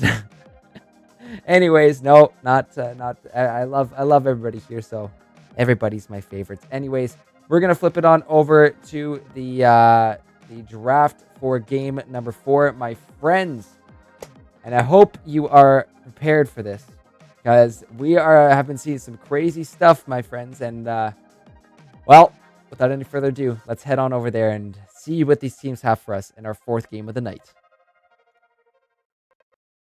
Are you prepared? I am prepared. Excellent. All right, we'll give these players the ready. I think we're just waiting on a couple players to return back to their stations, getting ready to go for this 4th one. Gators potentially looking to make their way to finals right here, right now. Yeah, that would be absolutely crazy, honestly. Be a real twist. Yep, what a twist indeed. But Rhinos are not going to let this one go for free. I have a feeling they are going to bust out some big stuff here in this one. I'm not too sure what it's going to be yet, but I have a feeling it's going to be big. I feel like we just need Rogue Masquerader to step up again. He was looking pretty good in that last game and doing a pretty decent job, but could not quite find the targets that he wanted to hit, the cards he wanted to assassinate, and unfortunately not able to deal out quite enough damage. Oh, but we do have Devil's Avocado back in now. Oh, that we do. I'm going to have to do a quick edit on the screen. I did not see that, but this is the Rhino squad back at full capacity here. And now, I mean, I'd still say this. How much did that change? He was still playing really good. I think Dallas was doing pretty great on that jungle position. However, you got the full squad here. This team that's been playing together all split and know each other's synergies and have those down pat. And the fact that Avocado is known for his I don't know if I call him wonky, definitely unconventional jungle picks, which can spice things up a little bit because you don't know what to expect. Oh boy. Interesting. Well, players have started multiple drafts going on. Thankfully, they're gonna stop that real fast for us. Thank you guys. As we gotta watch this first draft here before you can lock in on the actual on the client. But what do we expect to see here? It's gonna be kind of different, I imagine, because now that we have Avocado back, like you said, that synergy is there. There was a lot of times where Dallas was not quite on the same page as some of the players on the Rhinos, and that just comes from the fact that, you know, he's a substitute. He was doing great for the information he was given, but now you've got Devil's Avocado back in, someone who's been playing with these people time after time, week after week. And also, yeah, a nice little bonus that he plays weird stuff. So you can kind of change everything up. You can pick a weird position. You can have a flex pick as well. And they still have that last pick, so they will still be able to get a nice flex final pick. Same bans as the previous game, I think, coming in here. Yeah, those are I think ban for ban across the board for both teams. Identical. Hecarim picked up again for Gayfinder Temple. But with the jungle pick shown already here for the Gators. We might just see Devil Avocado lock something in now, because why not further hide your hand, knowing that you're going to Hecarim. You can hide something else potentially. Again, save that last pick for either Awesome Sheep or Rogue Masquerader.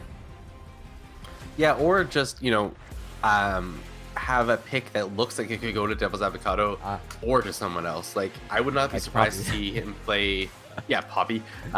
Would not be surprised to see a Twitch jungle randomly out of nowhere. I mean, you know what? The fact that Twitch is locked in this early in the draft could potentially be that. But then again, you could also just say, screw it, we're going to put Twitch in ADC, because additionally, I think has played him and looked good on him. It really depends on if they're going to be able to get to that later game where he gets the 2-3 items and is able to pop off with his ultimate. I'm wondering if you just go Twitch Lulu right now, though. Just say screw it. You could. And just take it, because it's so freaking powerful when combined together. Maybe Invisible Comp. Would not be bad. But that's Zach here for Avocado, and has played that before quite a bit. That's actually a specialty of both our junglers tonight. So that one's going to be picked up here for Avocado, and might see a little bit more of those big ganks. We've seen them multiple times, especially on the red side too, coming over from the Tribush area and that bot side. Just great gank potentials that you can set up there. Yeah, there's a lot of nice gank paths for that Zac available, not least of which is definitely that bot lane possibility, especially if you've got a Twitch who can go invisible, because then you've got a Zac jumping in from over the wall, you've got an invisible Twitch sneaking up to you. Gonna be very tricky for them to position themselves in this lane for the Gators. We'll have to see what the Gators decide to lock in for that bottom lane. First, we're going to be seeing the Thresh. Back and forth that Thresh has gone this series rather. Yeah, I think both these supports are pretty well versatile when it comes to their Thresh knowledge. So never a bad pick, especially like I mentioned before, when it was vice versa for these teams, where Primus had the Thresh and Temple had the Zac. That play to make sure the Zac doesn't get in any further. Even when he's ulting and bouncing around too, can set up for some really nice disengage there. But again, the Kaisa for Ravensman. We're going to go by Ravensman now, even though he's on his AE Thresh account. Ravensman is this player. Showed up huge on that Kaisa last game. Let's be real. That was massive. Yeah, his Kaisa play was actually pretty much the difference maker of that game. As was expected in the early game, but yeah, just ridiculous that ruined. Wait, what's it called? Rage. Blade of the Root King? Quincy's Rage Blade. Rage Blade. Yes. And the Muramana, the Infinity. He went for the Infinity Edge. That's just BM almost at that point. Kaisa building that Infinity Edge, just saying, ooh, yeah, I am doing this much damage. You know what? I haven't seen a Nautilus picked up in this league, and when's the last time you've seen a Nautilus, Bartowski? Probably when I played it, honestly. It's been a hot minute. I see it a lot. Yeah, it's been a hot minute or two. So you know what? That's actually a great pick into this Kaisa. The fact that you can just press your R and get it's something depths. I'll figure it out in a few minutes here, but Nautilus R there is going to be great for locking down that Kaisa, especially when she's zipping around your back line there. Even if you press it on her when she's in front of you and then decides to go to your back line, it will follow her. So yeah, I think that'll be nice. Charge will be very nice. Depth charge, that's what it is. I was close, but again, yeah, you're the brain. You're the brain here, my friend. That's Google's the brain in this case, but I'll take the credit anyways. Don't tell the channel that. They can't know the magic behind. No. Kale ban is an interesting one, kind of coming out of nowhere there. Okay. I think Easy has played the Kale before, so yeah, but I mean, at this point last time we saw 2 more bans going towards the Rogue Masquerader, I thought. Zed's available. There's another one. His Zed can you imagine? Up on the board. I mean, that would make you have a Nautilus and a Zed on the board, and a Zac too. Yeah, that does make Kaisa's life a lot more difficult. So I think that's what the draft might be leaning towards here for the Rhinos is, okay, we just got our booties handed to us by this Kaisa last game. There are lots of options that could have been chosen. Well, maybe not in the last game because they might not have had all the right tools for it. But this game, looking for a draft that can deal with that slippery ADC before it starts wreaking havoc on your backline, before those 3-4 item spikes come out. But okay, Vel'Koz coming out here. I'm thinking that's going to be mid for Rogue. So I can definitely dig it. Yeah, it's a little different than the playstyle than what we expect. Is usually someone getting in your face is Rogue's general playstyle here, but I mean, long shot, it's a Vel'Koz support, Nautilus top. I don't think that is the situation here. But the true damage that comes out with the stacks from Vel'Koz's passive is that can burn. I don't remember seeing Rogue play the year last week. Did he? Yeah, interesting. We'll have to see where these champions end up when we move into the client. But all right, no. somewhere out there, Noah is screaming with excitement because Kassadin locked in here for Heartseed. That is something. Into Vel'Koz, who's so immobile and relies so much on these slow traveling skill shots. Oh boy. Levels 1 to 5 definitely in favor of this Vel'Koz. Yeah. Level 6, Vel'Koz needs to hold on to his E, the knock up there, or else bad things are going to happen. However, if the Kassadin just hops in the face of this Vel'Koz and silences him, well, that creates its own issue altogether, and we're going to see what it's looking like an Urgot here for the top lane here for Rover Eye. So let's see if that will be the final decision here, as that timer is ticking a little bit too fast. So a little play on the play there, but yeah, really strong comp from the Gradius here. My goodness. Yeah, it's looking a little on the gross side. We have to see what Rhinos decide to round out their comp with. They might be scratching their heads at this point, trying to figure out if there's some other way they can orient their team to give them a bigger advantage. I don't think you want to put Zach into Urgot, or Nautilus into Urgot, or Nautilus in the jungle for that matter. So probably going to be looking for a top lane pick. Set and Mordekaiser banned out. Urgot was a pick of choice for the Rhinos previously. Might just go for Maokai again. Oh my goodness. What, did I say Nautilus top? This could be Lulu top. This could be Lulu top. Yeah, okay, you're totally right. I just wanted to calm you down real quick. Okay, thank you. I almost went off on a tangent right there because in recent meta, Lulu has been going top, so that is definitely a possibility here, which I think might be the case. But Lulu into Urgot, you do have the polymorph there to at least get this Urgot off of you. But yeah, I'm curious to see where these picks end up. They love throwing us on a tangent. That's the best part about this. Yeah.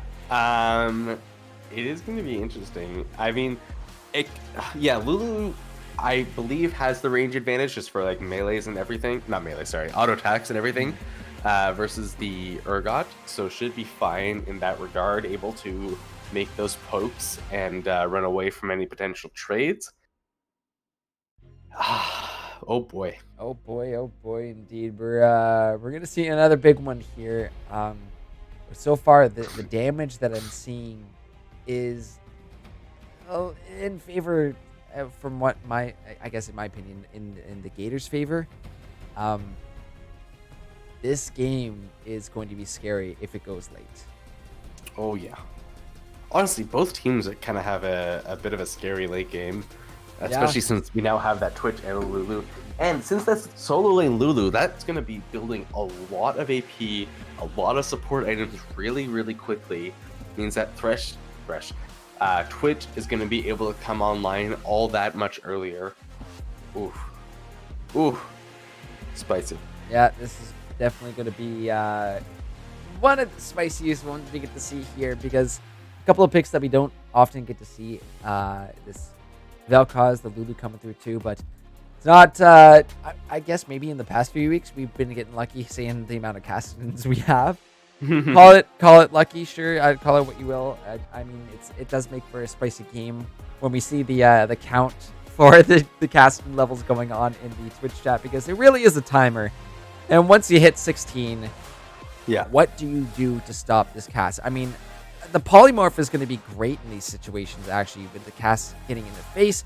But then you also have to worry about a Hecarim diving you and a Kai'Sa being on your back line. So, pick your battles.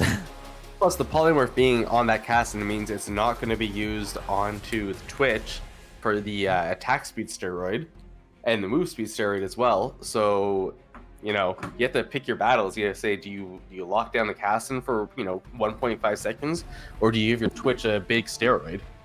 Really, really tough decision. Yeah, it's going to be interesting to see how this one plays out, but with the teams being locked into the client here, we're going to flip open the predictions. So you guys make sure you double check how many tokens you have. But predictions are open, my friends. Here are your teams for game number 4 of the night. Gators sitting at that match point, looking to punch their tickets to finals against the Rattlers next week. However, both these teams looking, again, very strong. But I want to hear from you, Bartowski, what you think of this one. Oh, I think I might finally say the Gators have this one. Seeing 80 Fresh on the Kai'Sa in that previous game, Gatefinder Temple on the Hecarim looked really good as well, and now Heartseed on that Kassadin. I feel like things are really looking up for them, and that they should be able to close out this series. Yeah, I've already put the tokens down onto the Gators, so I'm definitely in that favor. I think there was only one game so far that we've seen with the Kassadin that hasn't been a winning team, and that was because the Kassadin didn't get the opportunity to get to level 16. I want to say.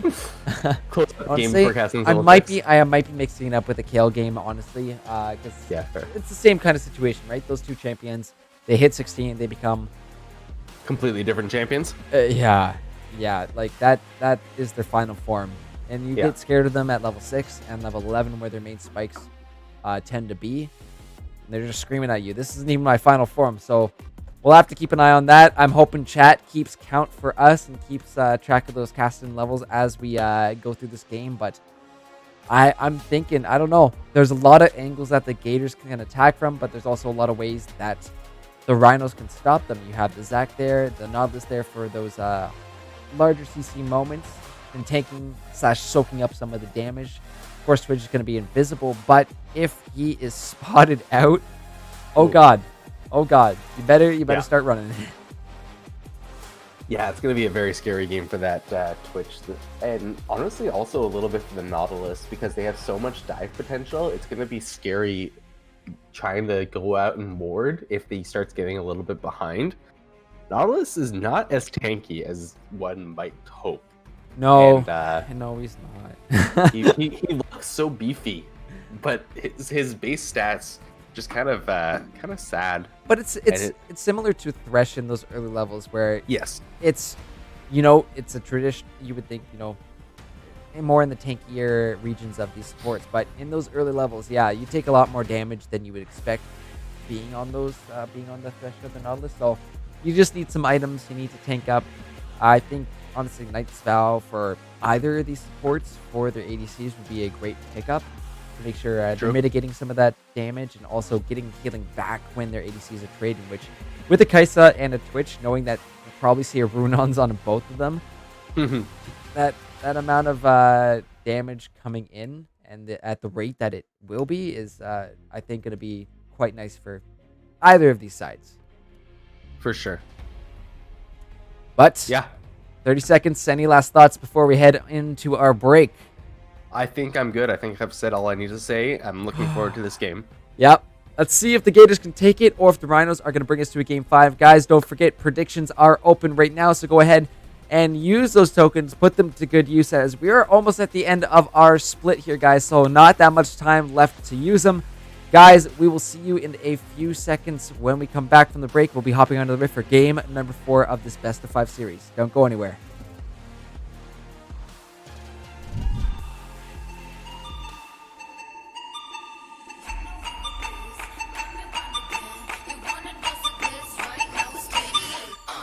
I'm gonna spin a blaze,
Ladies and gentlemen, welcome back to the LRS Playoffs. We have quite a couple of strong comps here, but the Gators sitting at 2-1 currently are looking for that win that will send them to finals. And with a Cassidy in their pocket right now, I've already put my tokens on the Gators. I have pretty good faith in this comp that they're bringing out here, but it is not over until it's over. RNO's definitely going to give them a good run for the money, but we'll have to see how this one really plays out because, again, if you can beat the Gaston before 16 happens, well, then you got a little bit more hope there. This is interesting. So neither team has done anything even remotely interesting for all the early games so far, and now we have both teams trying to do something. Oh no, Easy Life is going to get so super caught. The Thresh does have his few. I don't think he saw. Yeah, oh, the pings are cut. The pings are flying right now. So they did see the Thresh walking on through, followed by a few of his friends. And yeah, rightfully back onto that. You take the safe route around because you know what happens when Galley hits that early CC. It's not pretty. Yeah, did not want a repeat of last game, giving away that first blood before 2 minutes. Instead, everyone's going to be running off to their own places. And nice little ward coming out for the red buff to make sure that Hecarim doesn't come in for a counter invade. But each jungler will be starting on their blue buff with a little bit of assistance. And one moving on to Gromp, the other onto Wolves. But yeah, we'll have to see. Chat, start the count right now because it's 1 out of 16 so far for this cast. We'll see. We'll see what the Rhinos are going to do about this one because I'm trying to look for some hard CC that will really stop him. I mean, yeah, the depth charge again there for Nautilus, but how many times can Cassian blink out before it actually lands on him? Yeah. A lot. The answer's a lot. Death Sentence boy. coming through. Nice land there, but the answer with the follow-up anchor from Prime says, doing a little bit of trading in this bot lane. Awesome Sheep taking quite a bit, but that Ravens man taking a lot back as well too. Twitch poison burning these members down. Another anchor lands. The cleanse comes through from Ravens man, but there's the cleanse from Awesome Sheep on Galley. One more auto will do it. The poison's coming down. It's pulled, and that Sheep that finds first blood. Ravens man will get the trade kill. Oh my god. Okay, well, it's a double kill for the ADCs. Everyone's dead in the bot lane, and nobody has sums.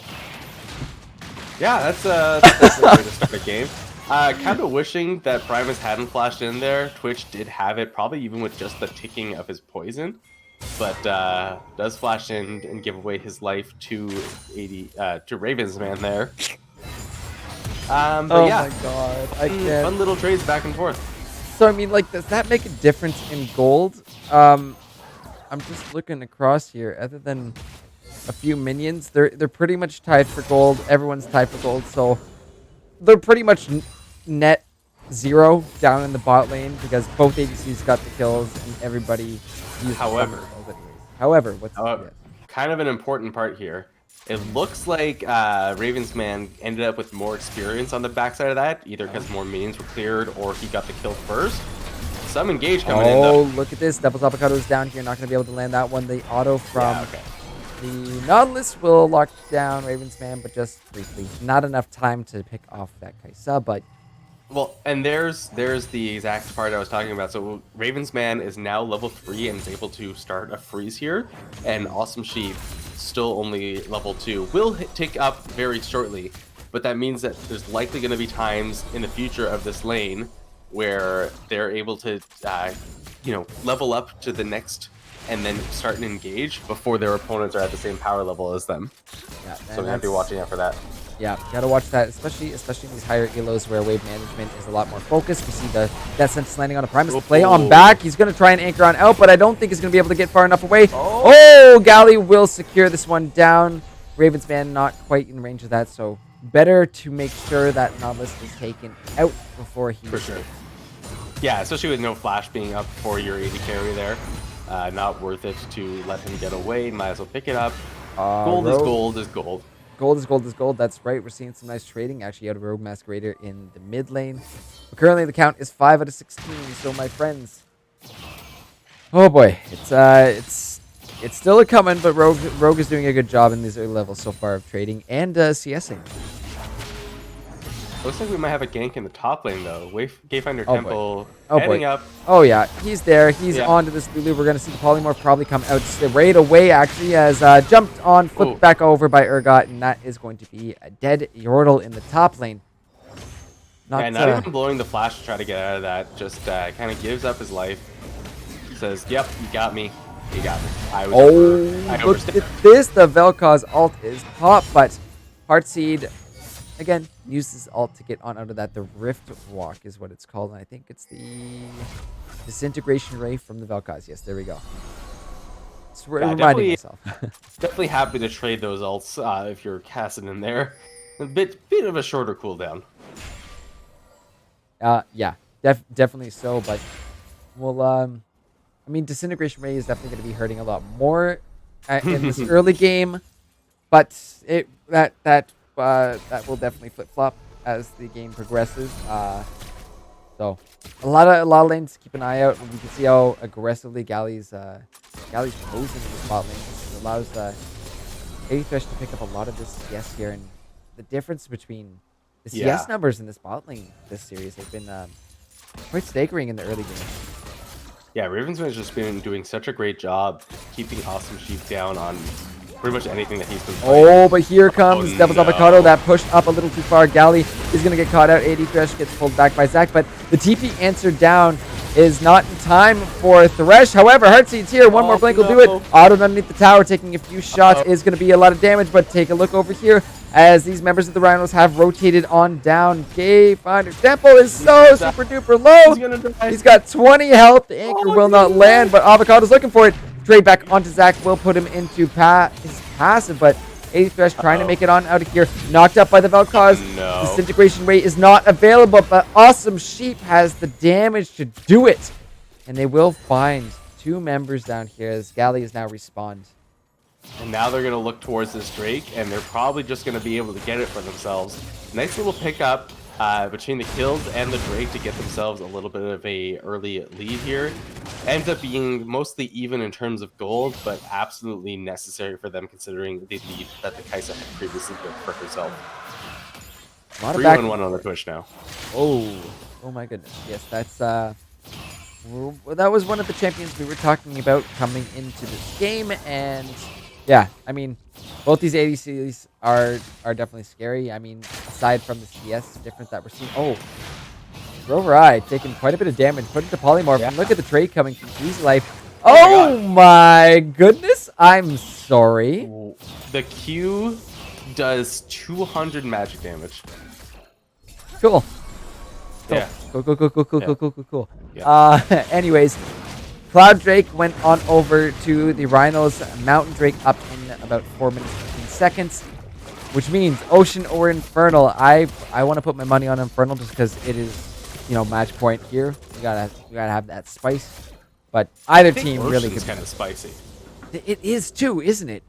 Both of them are. Those are actually the two best drakes, aren't they? Impact one. We've got some great. Yeah, with the Cloud as the first and the Mount as the second, we're either way getting a crazy soul. Yeah. And look who's back down in the bot lane. It's none other than the Avocado. The play in the box. Is it going to be enough? That's going to be the flash from Galley. But Ravensman is going to take the Lantern Express. Luckily, he does not have to blow his flash. Galley does it for him. Yeah. Now looking maybe like they want to start the Herald, but no. Gayfinder Triple going to be going for a kick in the mid lane. He's on a Rogue Masquerader, jumping in right away. Maybe overstepping is the Ray of Disintegration. Flip those words around. Disintegration Ray is there. That melts down Fast Horse real fast. And this Zac, Devil's Avocado. That was really smart. He was waiting for the re-engage from Cassidy, just in case. Yeah, good position to be in to protect your mid laner there. Wow, yeah, that was a bit of a overzealous attempt. Oh yeah, especially after you missed the ulti. Oh my goodness, that just feels bad. So good pickup for Rogue Masquerader there. Doesn't blow any summoners either in the process. Recognizes he's able to just push that down. Level 6s being hit in this bot lane, though, means that stuff might get a little bit more interesting. Zach, once again, looking down here, he's just been repeatedly coming down over and over, and the question is, are they going to fall for it one more time? Will Galley and Ravensman step up and get ganked by this Zach? I mean, it's a question of vision right now. Oh, some good trading in the mid lane, sorry. It looks like we're going to see a repeat gank from Temple once more. Oh my god. What a flash. But Heartseed looking to go on in. The barrier has been popped. Awesome Sheep actually finding a kill down the bot lane as the dredge line will drop onto Ravensman here. Locked on down. Forced to use his flash now. And the anchor from downtown. Primus will find that kill. In the meantime, though, Rogue Masquerader was able to escape that Kassadin. So all in all, 2-0 for the Rhinos on that one. As look at this Lulu trading. I'm actually shocked by the amount of damage that Easy Life is pumping out right now. Yeah, when you're against someone who's short range like the Urgot is, or a melee, you're just able to do so much damage. Your passive is surprising. It does an extra 70 damage, and when your attack damage is only 65, that's a lot of damage. Danger pings being shown because Temple spotted out on that control ward up in the top lane. But I mean, the Herald is just sitting there. We do see some pings toward it, as that's what I'm thinking. The Rhinos guessing where Temple went, but just opted to go and farm up in his jungle. Yeah, a lot of pings all over. Not sure what they are trying to accomplish here. Rogue Masquerader very deep in their own jungle and spotted out by enemy wards. Kind of funny. But the Rift Herald looks like it's going to be started up by Zach here. See whether he's able to complete it before someone comes and checks him. He is on the slower side, but that eyeball does allow him to speed it up a little bit. Will be spotted out there, so they do know that this is going on right now. The question is, will Wayfinder Temple get in there? Devil's Avocado he's going to try. He's going to opt to get on out of this, but TP's coming down. This one's going to have to be done, but it goes down to a smite fight, and it's stolen by Avocado. Polymorph onto this Hecarim as Temple is getting quite low, but both these members lock back into Lulu ult onto the Zac. That's one big old blob jumping around. They find this Hecarim, and now it's Heartseed actually on the run. Is Zac looking to go in once more, but the Blast Cone will take this Polymorph cast in over the wall. One more ulti should get him back to safety, and it's the Herald. Oh my goodness, wait a minute. Rover Eye trading with Easy Life. However, he's got a red buff right now. He's just going to melt him down. One more auto will do it. Oh my god. Question mark. That's actually insane. But look at this dredge line coming on down. He does blink away, but the anchor will land from downtown. And now that's the ult. The rat-a-tat-tat being popped by Twitch. He takes the poison, even though he's getting hit by some turret shots there. Does find the kill onto Kassadin. Some really great rotations coming out of the Rhinos this game. Yeah, they're going like place to place to place, picking up kills all over the map. Doing a really good job here. Temple caught by another anchor. Primus is on point this game, as he is not going to be able to quite find that one, but this dragon might actually help Gayfinder make it out. He's assisted by his lantern, but now 80 Fresh might not want to be stepping up this close to a Nautilus. Little risky. Yeah, I also love that you're calling the you're calling the depth charge anchor toss. Oh, you're calling the depth charge dredge line. Oh, and the dredge line you're calling it anchor toss. But did I actually call it that? Oh no, I did, didn't I? Or I might have mixed up, because I definitely said toss is the anchor. But double hooks coming out here. Dragon is secured by the Rhinos as Primus trying to get on the 80. Ravensman, sorry, as the disintegration ray will come through. But Awesome Sheep doing a ton of damage onto the switch. Flip back by Rover Eye. Urgot will shut down this switch. Is now another anchor will land onto Galley, but Heartseed is coming through. That's a big cast, and he started to show up. Will he make it out? Oh no, that's the blobs. That's the passive, and that's, look at that. It's yes, 4 members, 1 blob for each of these skaters. How nice. That's so nice of them to share. And gift it over to the Kassadin just to make sure he gets all that further ahead. has completed his Rod of Ages at this point and is looking for that level 11, which will be a fairly large power spike for him, but just ticked over to that level 10, so going to be still a little bit of time away. Easy Life applying so much pressure to this top tower, though. I was just going to say, this Lulu is actually pretty wild right now. 3-1 right now for that Lulu. Oh my god, the minion's gonna tower. Yep. One last auto takes the turret. That is some 9,000 IQ calculation, but don't know if he calculated the fact that there will be multiple members up here. However, he does have the flash, so Easy will make it on out. Trading with 80 Thresh. I don't... that's risky. Could have taken the ult, but these members of the Rhinos are here. Here's Raven's Man. Here's Primus. They're going to look for the trade in as these anchors are just hitting every single target. Primus, I don't think he's missed one for us tonight. Yeah, these are some crazy good dredge lines landing time and time again and giving the Rhinos a 2,500 gold lead at only 16 minutes in. Of course, for the side of the Gators, it is not over by any stretch of the imagination. This, first of all, they have been known to come back from deficits. Inspiration Ray almost finds Temple in the spot lane, but will allow Masquerader to. I don't know if he still wants to push. Oh no.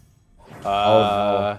Bum, bum, bum, bum, bum, bum, bum. I mean, Casting doesn't have level 11 yet, doesn't get hit by the knockup, but Silence is going to be causing some trouble here for Masquerader.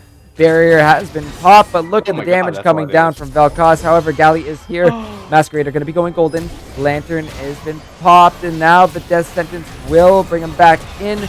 There's the knockup onto this Thresh, but the Lulu ultimate to keep this Vel'Koz alive. And Easy Life popping off on this Lulu, but Sheep is here to claim another kill. Rhinos showing up huge. Look at Sheep's line right now. My goodness.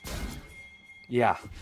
And as well, this Lulu has been absolutely crazy with the mid lane shielding and the ults. Mid lane alert as Raven's Man is jumped on and exploded by the Vel'Koz. My goodness. Jumped on by Zach, exploded by the Vel'Koz. Let me re-clarify that. But wow, Rhino showing up huge in this fourth game. They do not want to let this one go for free, and definitely not doing so.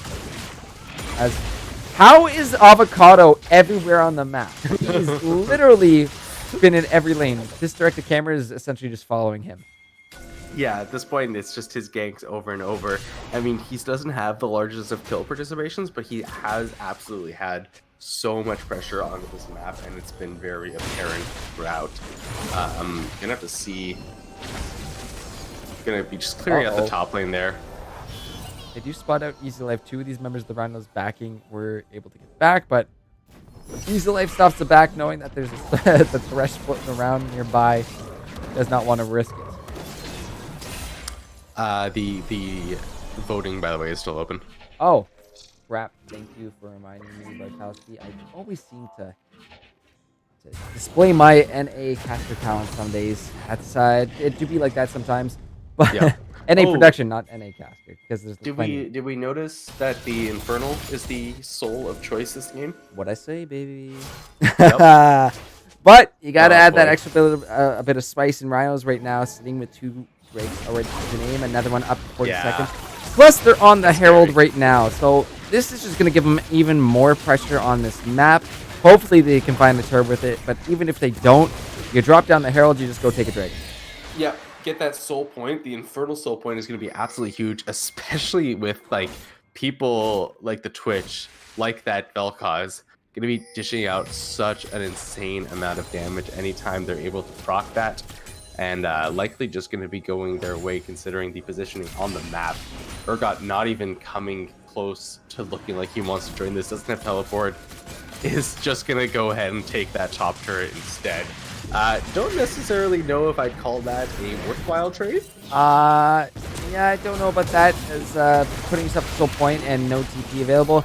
Death sentence will land, but again, that's one of those moments where you say, no, the Lantern goes in, almost taken away, but it is secured by the Rhinos here. Temple is not making it out of that that little that dragon pit. He goes in, even though he tries to get back to the Lantern, stopped up real fast. So Rhino's now at soul point for an Infernal. This is scary. This is very scary, and the fact that you know, we said this game needs to be done early, and they're already pushing on these mid inner turrets. And Caston's only 11 out of 16 of his levels right now before he gets spiked. Nice little death sentence there coming down onto Avocado. But that mid inner turret will drop in the immediate turn onto Galley as he's going to be dropped there. That Twitch poison does eventually melt him down. And now the Rhinos turning to attention to this mid inhibitor tower. Probably going to have to back off Primus. Very brave to look for that anchor. Yeah. Dredge line. I keep mixing up. Dredge line is the Q. Depth charge is his ult. I mean, anchor is definitely. It's a yeah. Oh my goodness. Close. A couple of them are coming close, but anyways, this game looking massively in favor of the Rhinos as we just recently crossed that 20-minute mark. Yeah. Yeah, Ravens man is so far behind where he was at this point in the previous game, just now completing his Muramana and looking for the Rage Blade, not yet completed. I don't know if that means... Okay, he has evolved the Acathian Raid, but he hasn't yet evolved Supercharge. That is also a fairly important one, as it allows you to reposition yourself in a fight very well.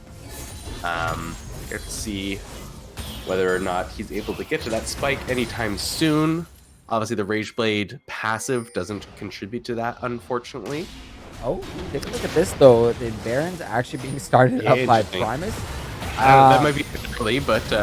Let's see what the vision... Well, there is no vision, actually, from the Gators on this. So they have no idea this is actually going down right now. Oh, my God. Yeah. This is just... Wow. Gators are completely in the dark about this. But what hurts me more is that nothing else is really being done on this map by them. There's no extra warding being done. There's no towers really being pushed. So it's a free Baron for nothing. Yep.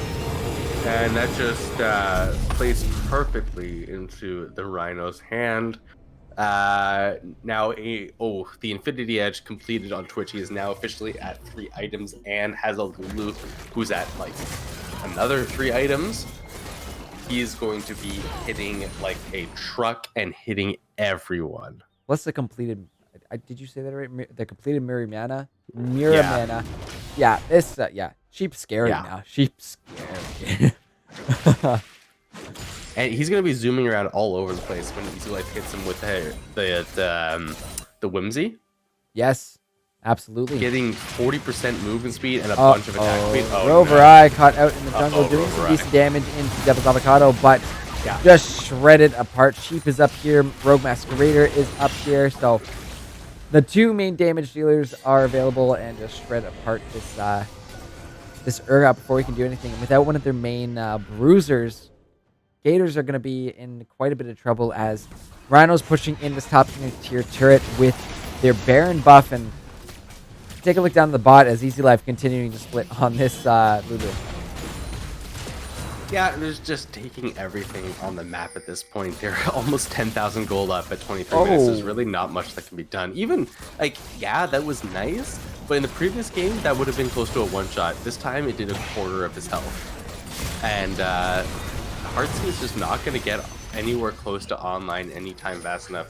There's 2, count them, 2 Magi Stole Sealers on the side of the Rhinos. One at 17 pages, one at 4. Wow. Yikes. Wow, that is scary. You see Galley fishing for some of these members of the Rhinos, but nothing's going to be found. As Rhinos protecting this cannon minion, as this is going to go ahead and fire off onto this top inhibitor tower. They can just sit here all day and really do this. Easy Life getting that minion wave pushed into the mid inhibitor tower. Rhinos have just got absolute control over this game. Yeah, I can't imagine a world where the Gators are able to make a comeback here, so I suspect we are looking for a game. Ooh, there's going to be the anchor that lands. The Dredge line does come down, and Depth Charge also used onto Ravens, man, as he's actually going to be zipping to the back line, but immediately polymorphed and taken down. Double kill for Sheep, and Rhinos just get a massive ace here outside the top inhibitor. That's the ace. That's the inhibitor. That's the disconnect, and that is the game as Rhinos pushing on these Nexus towers. They make sure to end this one early before Cassidon gets scaling. And my God, Bartowski, we're going to a game 5. Cue up your silver scrapes. Oh my goodness, what a game. Coming in there from the Rhinos, absolutely dominant at every point of that game. Wow. That was just so clean from the Rhinos at every step of this game. They Yeah, came out swinging and they did yeah. not let up one single moment. So that was just really well done. Look at some of the lines there. We're going to take a look at some of the damage as we flip on over to our other screen here. But my God, my My God. oh my God, I gotta flip those around a little bit too because it is going to be. Wait a minute. Wait a hot second. Red band. Wait a There we go. minute. Okay, I got it fixed. I got it fixed. There we go. Rhinos come out with a win in that one, and just take a look at some of the damage. Look at the Lulu damage. Are you kidding me? It's just gross. Are you- It's just gross. Even though, I mean, you gotta give huge props to Sheep there for the amount of the kills he was picking up. He was just all over these members of the Gators. Um, Rogue doing a great job on that Vel'Koz and making sure that he stayed alive, even though he was not the most mobile champion. He managed to get out of quite a few sticky situations. And yeah, just, I mean, I'm not surprised after what I saw from the Lulu, but like it's still a little surprising seeing a Lulu doing 10,000 damage. Yes. Um, Yeah, it's a little on the stranger side. Stranger Usually don't Things. see the supports pulling out those kinds of numbers. No, no, you don't. It's kind of impressive. I'm, you know what, a little impressed by that. Oh boy. Okay, well, we got game 5 coming up, so why don't we head on back to the analyst desk because, Oh, uh, unless you got any other words oh, before we I flip on mean, over. That was just what that do I was just even say about that? a clinic by the Rhinos. They played that Yeah, super clean. that But was just gross. yeah. Yep, that was quite quite gross. And I will proceed to lose some more tokens off of this one, but hey, it is what it is. It's part of the game. However, we're gonna flip on back to the analyst desk, guys. Damn, what a game coming from the Rhino. So now as I update my stream, guys, we're going to game 5. And what a hell of a series it's been so far, back and forth from both of these teams. But what has been interesting to me is seeing these I'll be teams. fuddling. That scared the absolute crap out of me. I don't know if you guys heard that too, but it actually gave me quite a scare. I don't know why that sound is coming through, but my God, no, some great stuff so far from the Rhinos and the Gators, but it is going to be coming down to one final game, my friends, and that's going to be it. That is going to be it. Once we get to this game 5, that is where it will all end. So we're going to have to see how this one unravels, my friends, as Dream, you animal! Oh my God, coming through with another 5 subs. That's a lot of subs, brother. Thank you so much. Love you. Mwah. Thank you so much. But we will be right back after this break. But before we go, we got to get our player of the game poll up and ready. No, this is not it. 1 second. Let me just get that open. Let me get the right jungler's name in there. And I will have that up for you guys and available in 1 second. Devil's Avocado. Today I learned how to properly spell avocado. And now that's in, locked it in, start up the poll. Go ahead and start to vote, my friends. That poll is now live. You can see it on the desk below me. While you're on break, don't forget to go check out our lovely merch. We got a lot of great stuff on over there, so feel free to go take a gander if anything tickles your fancy. I highly recommend the sweaters if anybody's on there. But guys, we are going to take a quick break, and when we get back, we're getting into game number 5 of this series, and it all comes down to this to decide who will face the Rattlers next week in the finals. We will see you guys in a few minutes. When we get back, we'll announce our player of the game before hopping into our final game of the night. See you guys soon.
All right, ladies and gentlemen, it is almost time to see who is going to the finals. Both these teams at 2 games apiece, but it comes down to this game 5, the final decider on who is facing off against the Rattlers next week. But before we hop into our draft, we need to announce our player of the game. And you know what?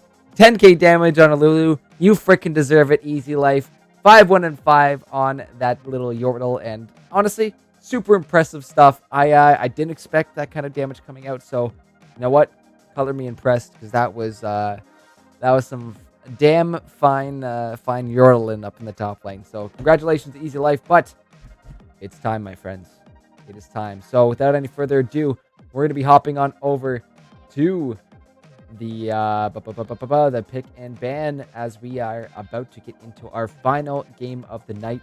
Of course, more importantly, be rejoined by Bartowski. But let's get this one going. We'll get the ready as we are now rejoined by Bartowski. How you doing? Are you ready I'm for ready. what is about to come out of this one? This is Game 5. Oh, we're in a game 5. Oh yeah. But let's see what these teams have to do or are planning to do for this, as we see very similar bands throughout the series tonight. Yeah, always opens up with that Rumble, follows up by a Senna. Next one should be Rise. what? Rise? I Yeah, think it was there Rise. is. There it is. And then it's Yep, then we had Braum, and then wow, it's like we can see into the future something. Yeah. Unless they just throw us off and decide to go for something else. But I don't. Actually, something very important that I had to mention. Quick little roster change there. Galley had to vacate. Therefore, Gayfinder Temple switching down towards the support role, and VKC coming in for the jungle. So. Yeah. That's why the Graves banned. That's why the Evelyn's about to be banned, because those are two of his specialties. So we do get to see a bit of a switch up, and the Zach also being taken away from Avocado this game. He was an absolute menace with the ganks. That last one. My God. Yeah, he was looking good on that. But yeah, so no longer have that support player who plays Braum. Now have a jungle who plays Graves, so it makes sense to swap those out. We also don't see the Shen getting banned though, so maybe Rovery just picks that up right away out of the gate. Since it got through. Yep, there it is. Damn, Bartowski, yeah, would not surprise me. It's still being hovered, but yeah, I think that's a solid pick here. Both teams have really been looking for it. We've seen Easy Life play that Shen before, but again, those what'd you say? I the word is escaping right now. Unconventional picks we tend to see from especially the top end jungler of the Rhinos. Yes. It makes for keeping things interesting, but the Twitch immediately picked up again here for the Rhinos. Sheep did a fantastic job with Twitch last game, so not a surprise to see that one come back. He did a fantastic job, but a lot of it was Devil's Avocado on that Zach with the repeat gangs, getting kill after kill. Cassiopeia comes through though, and that one gets locked in, so that's going to be interesting, and we'll get back to that. But will Awesome Sheep with that Twitch be able to pull off the same kind of stuff if he doesn't end up with that early game lead? Or is Devil's Avocado going to find another jungler that he can do the same kind of thing with?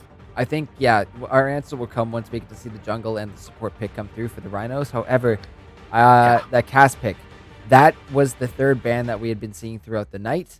So that's going, I would think, over to Rogue, and probably been banned away a few times for a good reason. So, you might pick the Twitch, but your attention might be going on over to the mid lane now to make sure Rogue gets ahead.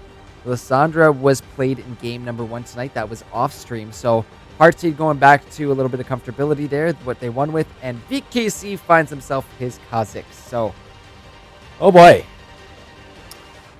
Oh boy. It's a lot of lockdown. Poppy. How fast was that lockdown? Oh boy. Was that like the instant lock-in? That was fast. But I have a good feeling we know where that Poppy is going. We've seen it. We've seen it in the jungle before for Avocado, and he actually did really freaking good with it. But I mean, if you think about it, the Shen dashes and the Kha'Zix engages can be stopped by this Poppy W. So that's actually really not a bad pick here. Yeah, no, that's for sure. I mean, definitely some good counter there to make sure that they're not going to be able to dive in as easily. And also, I mean, he's shown himself to be good on this Poppy. Get weirdly good like CS numbers throughout. So yeah, I expect to see good stuff out of him here. So we'll see what the bans are finalized out with. Vayne gone again, Mordekaiser gone again. Any other bans you're expecting here, Bartowski? I mean, we saw the set get banned. Veigar doesn't have to be banned because that's already been thrown away. Would not be surprised to see something like Volibear get banned from the Gators to get rid of that from the top lane. But maybe Kai'Sa banned from the Rhinos is their last one? Maybe. I mean, that last game showed us that, while 80 Thresh is scary on the Kaisa, it still can be dealt with. You know what? Oh, no, sorry. It was first ban. The center was gone. There is another champion of Raven's ban that he is really good on, especially when it comes to kiting. This is actually, you know what? Some nice respect being shown to Easy Life as the Lulu will be banned. Our player of the Well, game it's last. also good because that's a combo maker with Twitch, right? Twitch definitely good in general, but the Lulu enables him so much. Yes. So getting that off the table, whether it was going to support or top, is going to be a very important one. Yeah. So that's takes one option away of I don't know if you would call it a cheese build there, but it's definitely like we've said, unconventional. You could see Karma now coming in though. Karma can fill a very similar role to what Lulu can do. So would not be overly surprised to see that both in the top and the jungle as an option. Kale instead going to be locked in. That was Oh, banned boy. last game and slips its way through into this one. And Easy Life going to be taking that one. We've seen what he can do before, but similar situation to Casted. You got to hit 16. I wonder if they just pick Casted here, just say, okay, you pick a scaling champ, we pick a scaling champ too. I'm a little scared for the Shen though in these late levels. However, earlier on, before the Shen becomes the Stand United, that's essentially the main goal that you're using that Shen for is to tank up and use Stand United. But Shen does do a surprising amount of damage in these early levels, so might be a little rough early in this game for Easy Life in that top lane. So just has to play it safe. Yeah, it's just going to be a time game there. Pantheon support though locked in. I like that for the side of the Gators. Which means I'm thinking this might be a Jhin ban, or not a Jhin ban, a Jhin pick here for 80 Thresh. Those two go together quite nicely. The follow-up CC from the Deadly Flourish after a Pantheon jump or a spear can be paired quite nicely. So there's some good options to chain CC down there if it is a Jhin. But Ezreal's still on the map for Ravens, man. So I don't know if he does go for that. But either of those ADCs, he's shown us before that he can play. Yeah, I don't know if the Ezreal goes with it, but the Jhin definitely does make sense, especially if you count that Deadly Flourish on top of the Pantheon stuns that come out. There he is.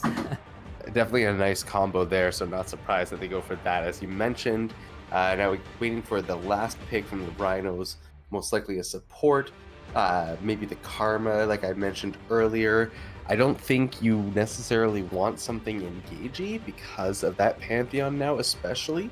You want something that can sit back. If only Sona was, viable. But instead, Riot chose to release a new champion, and Alistar going to be the lock-in of choice. That's Okay. That's an interesting one. You know what? It's good disengage. It's a bonk away, but even though you have that, to protect your ADC, you gotta think, it's a little worrisome for the Alistar too. They're still gonna be able to do a decent amount of damage to this support before he gets those items. Yeah. Yeah, he's gonna be taking a lot of poke there and a lot of all-in damage as well. I'm gonna have to see if he's able to survive. Ooh, Yeah, gonna be an interesting one. This one is gonna be spicy, and I can't believe it's all come down to a game 5 now. 'Cause, coming into this one, we were talking about Rhinos being that #1 seed, but Gators now having that unpredictability factor being essentially a whole new roster, and they're showing us what they can really do. I do want to point out though, Rover I and VKC were the champions for the LAS premade, so they definitely have that synergy already built in between them for that top jungle. So that's actually going to be a really nice addition, even though VKC is the sub here. That's fair, yeah. I didn't know that. So definitely strong synergy for two important lanes, especially when you're against that Kale. And the 2v2 that might come up between Poppy, Kale, and Shen. Oh, and whatever the hell he picked for jungle, Kha'Zix. Just Kha'Zix, but you know what I got to do? I'm going through my little library here of champions, and some of these tiles are a little outdated. I gotta say. Oh my god, I know. I gotta say this. I gotta go find me a new Kale one. I gotta find. There was someone else tonight too. A new Volley Bear one that I need to find. So that's. You're gonna see some little blasts from the past here tonight, my friends. Excellent. That's what I like to see.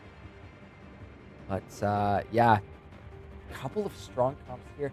I mean, this Rhino squad does scale pretty hard.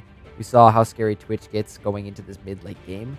But there are a lot of options here for the Gators to just hop on somebody and pick them off before the Rhinos can even react.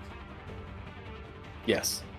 It's going to be really quick kills from all sides. But yeah, I particularly with that Kha'Zix, there's going to be so much damage. I don't know how they're going to be able to stand up to it. Especially because they don't... Like, Poppy is, I guess, a true tank. But that's it. Alistair, only when he has his ult, is a true tank. That is also true. But that is going to be our comps locked in now, which means predictions are opening up. Maybe I'll actually remember to close them on time this time. You guys have gotten lucky. I'm surprised no one's played the system yet, but that is Dallas fine. did and won 4,500 last time because he was the only one who voted for Rhinos. That's true. That was before we even got into it. I just gotta get this support Pantheon. I think that's something that I need to add to my repertoire because I'm seeing a lot of support Pantheons come out, and apparently it's quite strong. Yeah, it's a little on the strong side, but I guess it kind of also depends on your AD carry because they need to be aggressive. Yes. If I know anything about aggressive, if anybody watching in chat was in our custom game last night, I had the fortune of going up against Ravensman in the mid lane, and well, when it's paired with that and the fact that he was with his old Dragon squad, yeah, I got my booty just whooped. So he's an aggressive player. I wouldn't put it past him to look to do these crazy plays or look for something, especially before Twitch starts getting those items in, because I mean, really both these ADCs kind of pop off once they get their main first item. So you have to watch who gets there first. And yeah, if you're actually, now that I mentioned that, Ravensman has been on point with the early game farming. He has been ahead pretty much every time we've gone and look at those CS numbers and look at the gold. So that might put him at advantage when it comes to this matchup if we're looking at the long-term scaling and the fact that he's probably going to be at that first item before Sheep is, just based off of what we've seen so far. Yeah, it's going to be a lot of damage coming out either way. And going to be coming down pretty much, I think, between the Kha'Zix and the Twitch to who gets to see the other one first. That said, Kha'Zix likely just going to win most of those. But if Twitch can get the drop on him and get the drop on him well, there is a chance that he's able to out-damage that Kha'Zix and pick up himself a kill. Depending on how fed, of course, he is. He'd have to be at least even, preferably on the fed side compared to that Kha'Zix.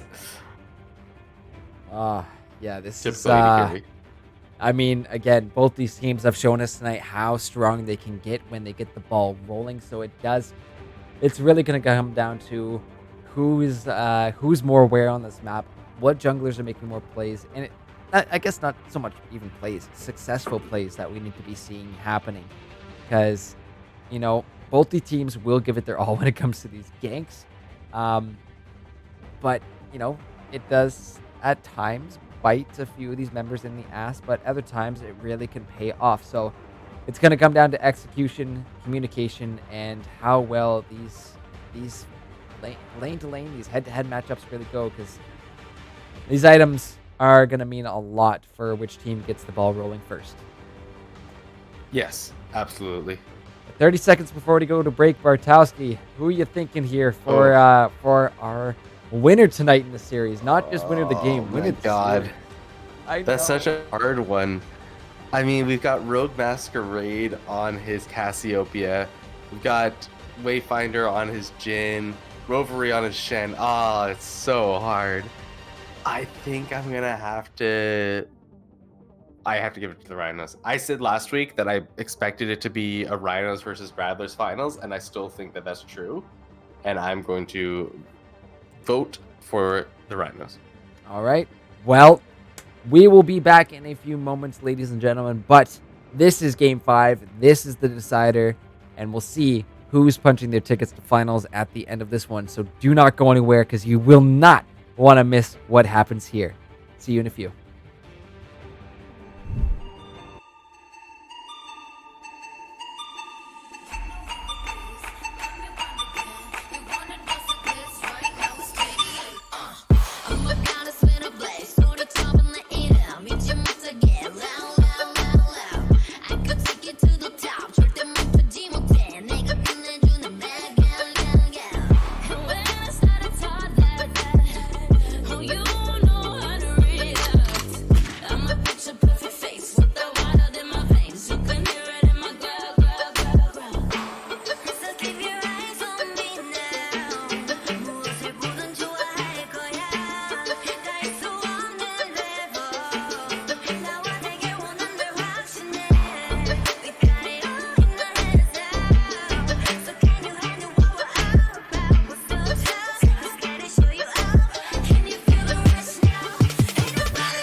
Ladies and gentlemen, welcome to Game 5 of the LRS Draft Playoffs. And my God, what a series we've had on our hands so far.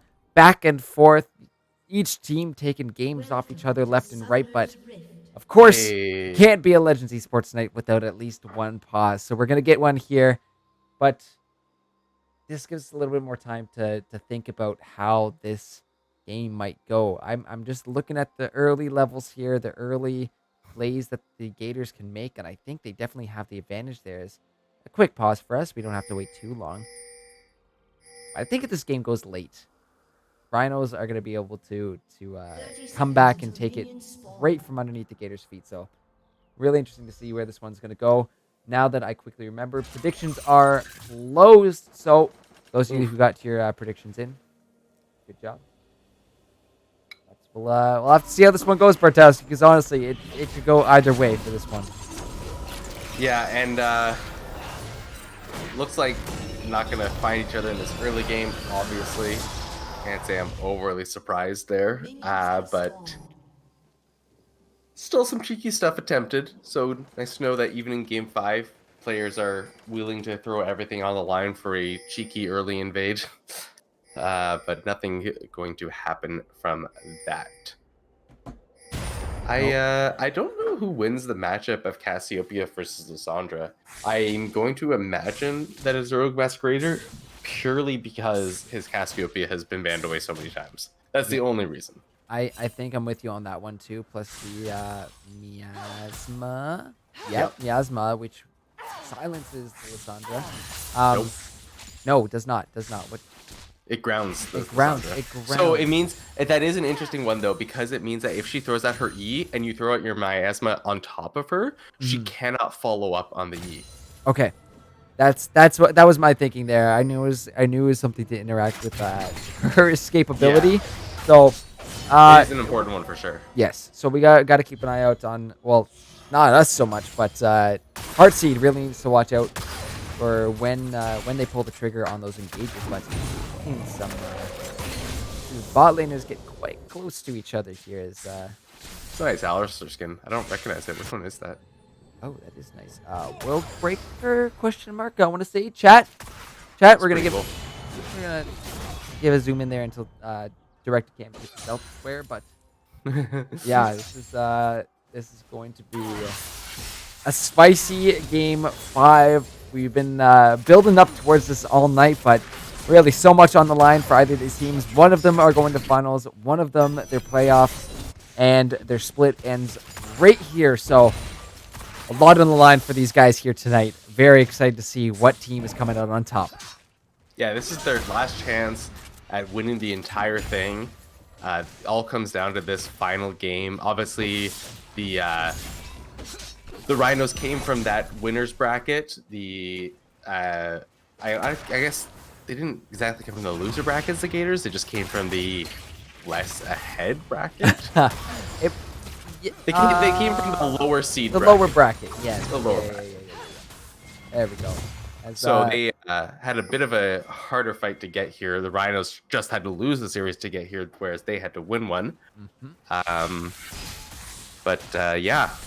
the Gators coming out of the gate, bringing the Rhinos to Game 5 is already a pretty great accomplishment. Because I mean, the Rattlers were able to beat them in 4 games, but it's not really, you couldn't really consider that to be true because the Rhinos did not have their entire comp. They did not have a completed Game 3. A lot of damage coming from that Shen. Yeah, that's what we're talking about. Those early level Shen trades are definitely going to be in favor of Rover Eye.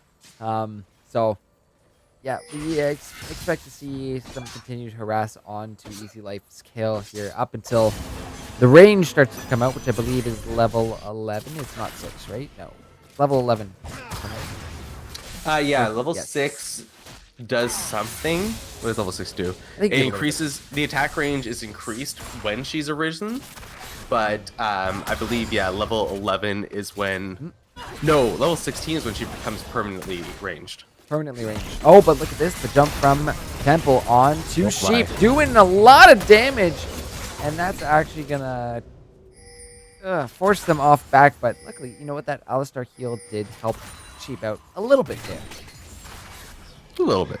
But early Ocean Drake, we're going to see up on the map. And you and I have talked about these early Drakes before, especially the ones that influence stats. That the Infernal at the Ocean really... Oh my god, look at the jungles right now. They're really close to each other. Either way, when it comes down to these early levels and these early trades where we see people escaping with minimal health, little slivers left in their health bars, little Drakes can make quite a bit of difference, even though they aren't doing a full soul stack. But oh my goodness, underneath the tower, the jump on from Temple. That's going to be the cleanse immediately popped. This TP is also coming down, but Rogue Masquerader on the back end of this is going to toss some Yesna onto Heartseed. Trapped underneath the tower, taking a turret shot as well too. Twin Fakes doing a bunch, but it's actually going to be Raven's Man who picks up first blood. Oh my goodness, it's an absolute bloodbath so far. Temple trying to make it on out of here as well too, but CC'd up by the Alistar. Dan United trying to be channeled there, but will not have the time as Alistar gets dropped. Now we see some more trading going back and forth in the top lane. The Easy Lift gonna heal up a little bit there off of that, but almost. That channel was just a split second from coming through, but even if that Shen came through, Alistar still would have probably died, and I don't know if they win that 3v2. Hard to say. It would have been pretty close. I mean, Shen's base damage this early is quite high, so there is definitely that chance, but it is, at the end of the day, just a wasted ult to try to save the Alistar. It does not work. Yeah, wow, that was quite the early game skirmish there, but somehow the Gators are still ahead of gold at the end of all that. There is a 20 CS lead on the Jhin, so I guess that's a large portion of it, but there is a 10 CS lead for Rogue Masquerade. So I don't know. That's interesting how even the gold is. Oh, wait a minute. Oh, there's also a turret plate picked up bot lane. I was wondering how Jhin was so far ahead in gold. He's got 700 up on this Twitch. And that's, you know what we were talking about the lead up from Raven's Man on that mine. This is a support Pantheon. I just got sidetracked there for a sec. The damage coming out, but Sheep trades it back actually quite nicely. But a Jhin with a BF sword this early on into a pickaxe Twitch is going to hurt a whole hell of a lot more. So I think Sheep and Primus just need to let this wave push on in, farm underneath the tower, just stay safe, because if you walk up, Pantheon's gonna jump on you, and he's gonna look for a follow-up from the Jhin to just end that little rat off. But see if they respect. I'm gonna correct my previous statement also. Kayle is now ranged. She's hit level 6. Level 6 is where she just becomes ranged. She gets additional range later, but she's currently 525. I gotcha. Okay. Misses the you know what? We're support players. We're down in the bot lane. Yeah, So. who knows what Kale's a... What's top lane? I don't know, but Lord. right now, oh my goodness. Misplaced by Rogue Masquerade. I don't know if that was a dodge from Heartseed by dodging to the right, but really well played to get out of there with his life and without expending. Well, I guess he didn't have the flash to expend, so it would have just been his life if he hadn't gotten that. I mean, that was actually kind of smart of VKC not to reveal themselves, because if they did and Heartseed had already made the commitment to go over that Baron wall, that would have been a quick little bug splat there on the Kha'Zix. So very close. You're playing with fire here, Gators. So we have that tier on the Cassiopeia at this point, though, and a 20 CS lead. So definitely going to be happy to have a tier so early, along with an additional Sapphire Crystal. We're going to start up this Drake as well. Ocean will be nice for the early game laning. Get that extra little bit of sustain in there. Always nice. Unless the Pantheon steals it. Maybe a spear. No, not going to be able to quite get that one, as Avocado will go ahead and pick up that Ocean Drake for the Rhinos, and it will be an Infernal next, which means his soul is Mount or Cloud. Now, I mean, a Cloud here for the Rhinos, I think, might not be terrible. The fact that you can have that KO ult on cooldown is going to be clutch, especially, I think, for Masquerader or Sheep. Just KO ult on one of them and get Sheep in the back line on a flank. Wow, that would be pretty gross. Yeah. But look at... oh, my goodness. Oh, my lord. Not seen it all. This is completely unknown.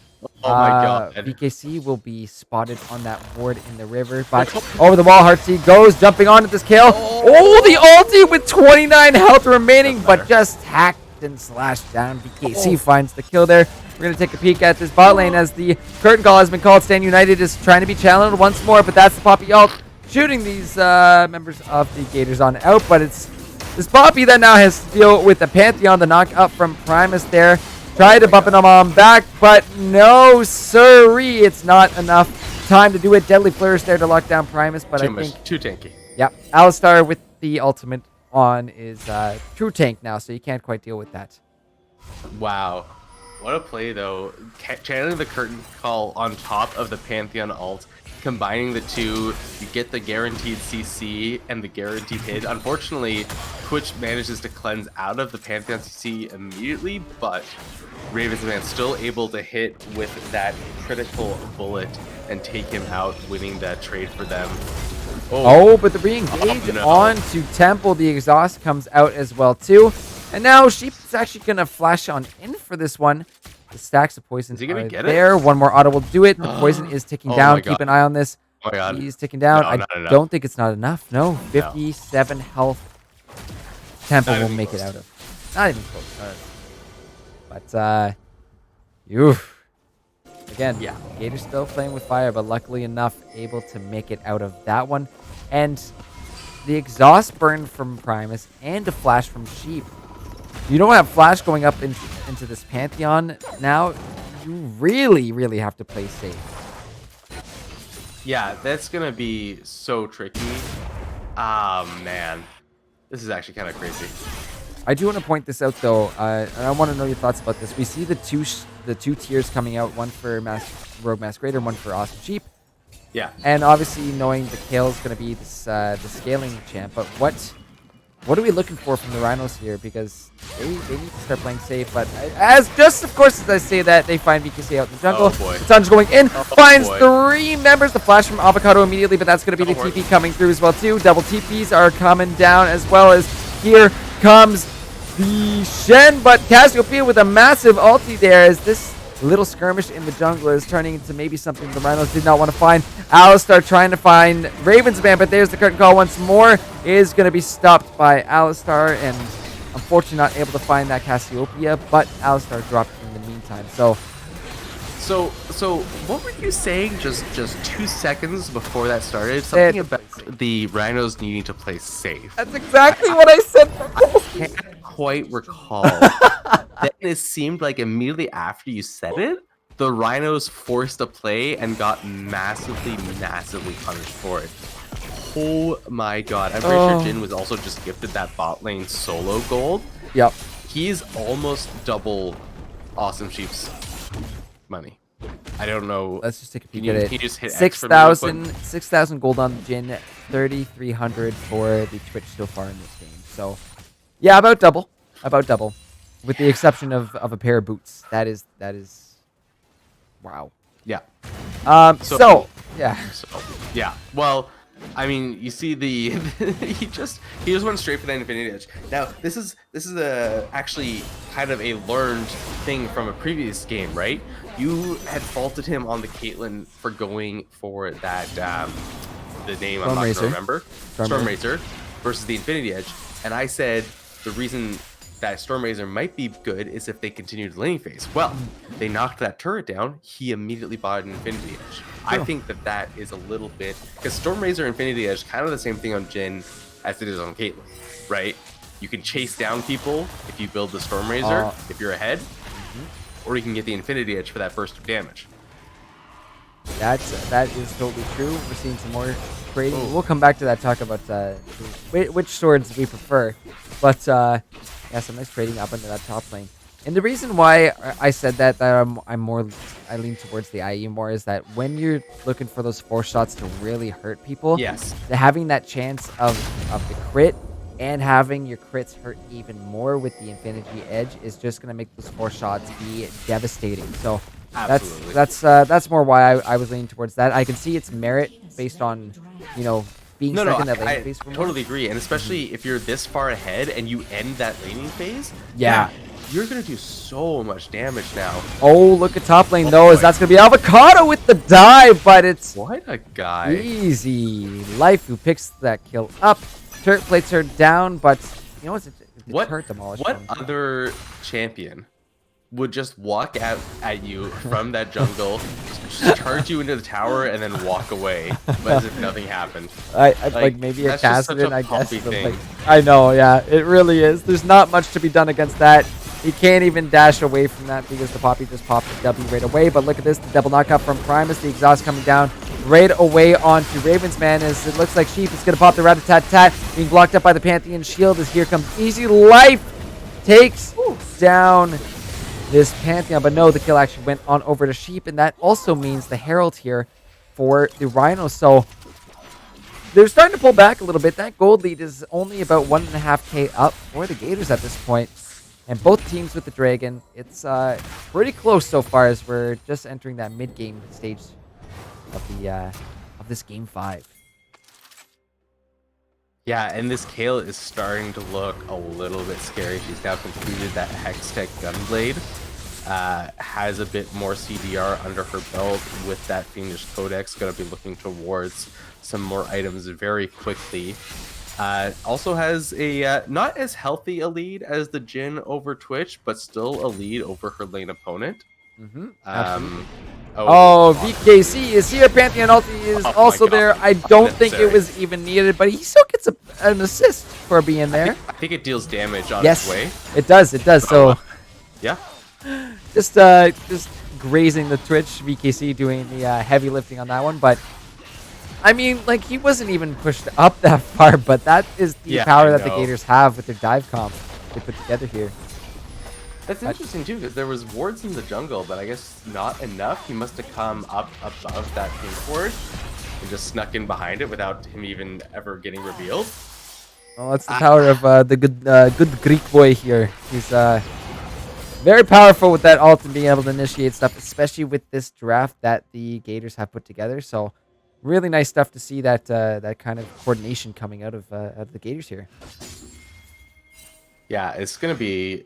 I mean, this is so interesting because we have a nice gold lead for the side of the Gators, and that Twitch has been thoroughly shoved into the ground. But Kale is going to start coming online. Yep, Cassiopeia the pump is found. VKC is up onto the top lane, though. The ultimate is immediately popped. Rover Eye will be taken down, but the trade kill back onto the Kale. VKC finding himself another one. Now 3-0-3 on this Kha'Zix. Wow, that damage coming in. It's like almost half his health bar in one Q.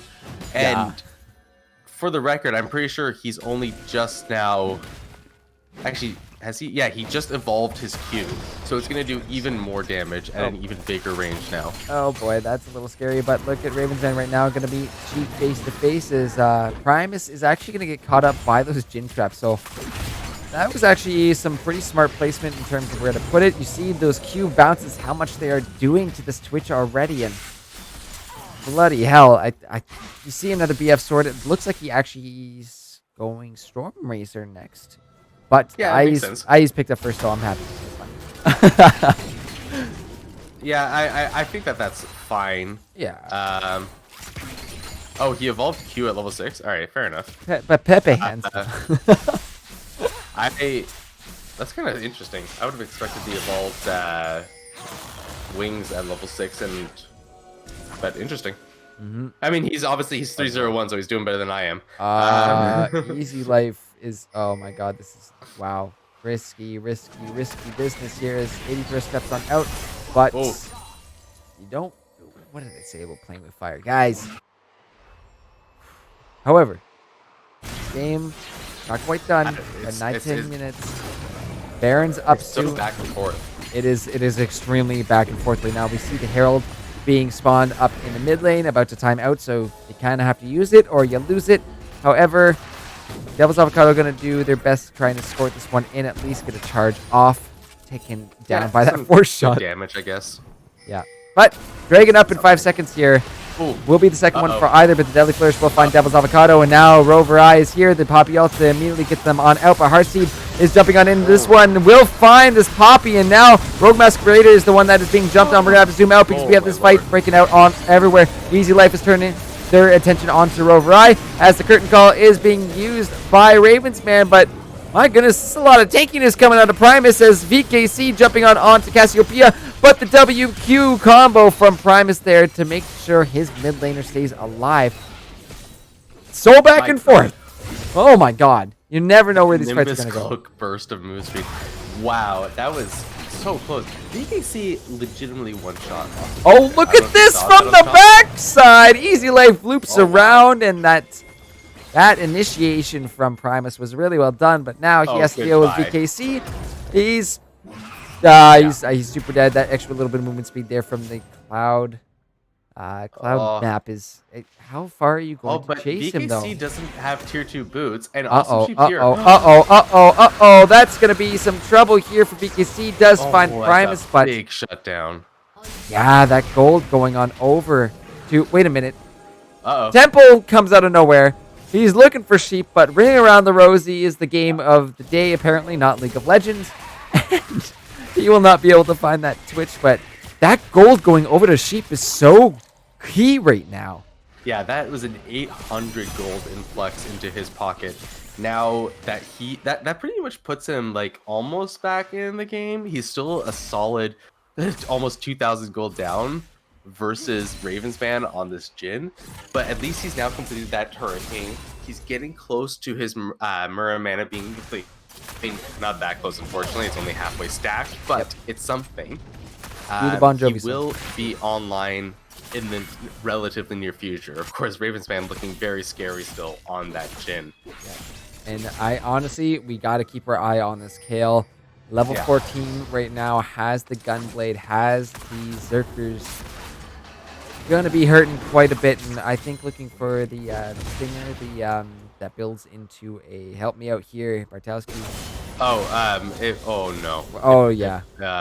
It builds into chat, help us out here. Stinger. Oh my goodness. Okay, well, we had Brain Leg there.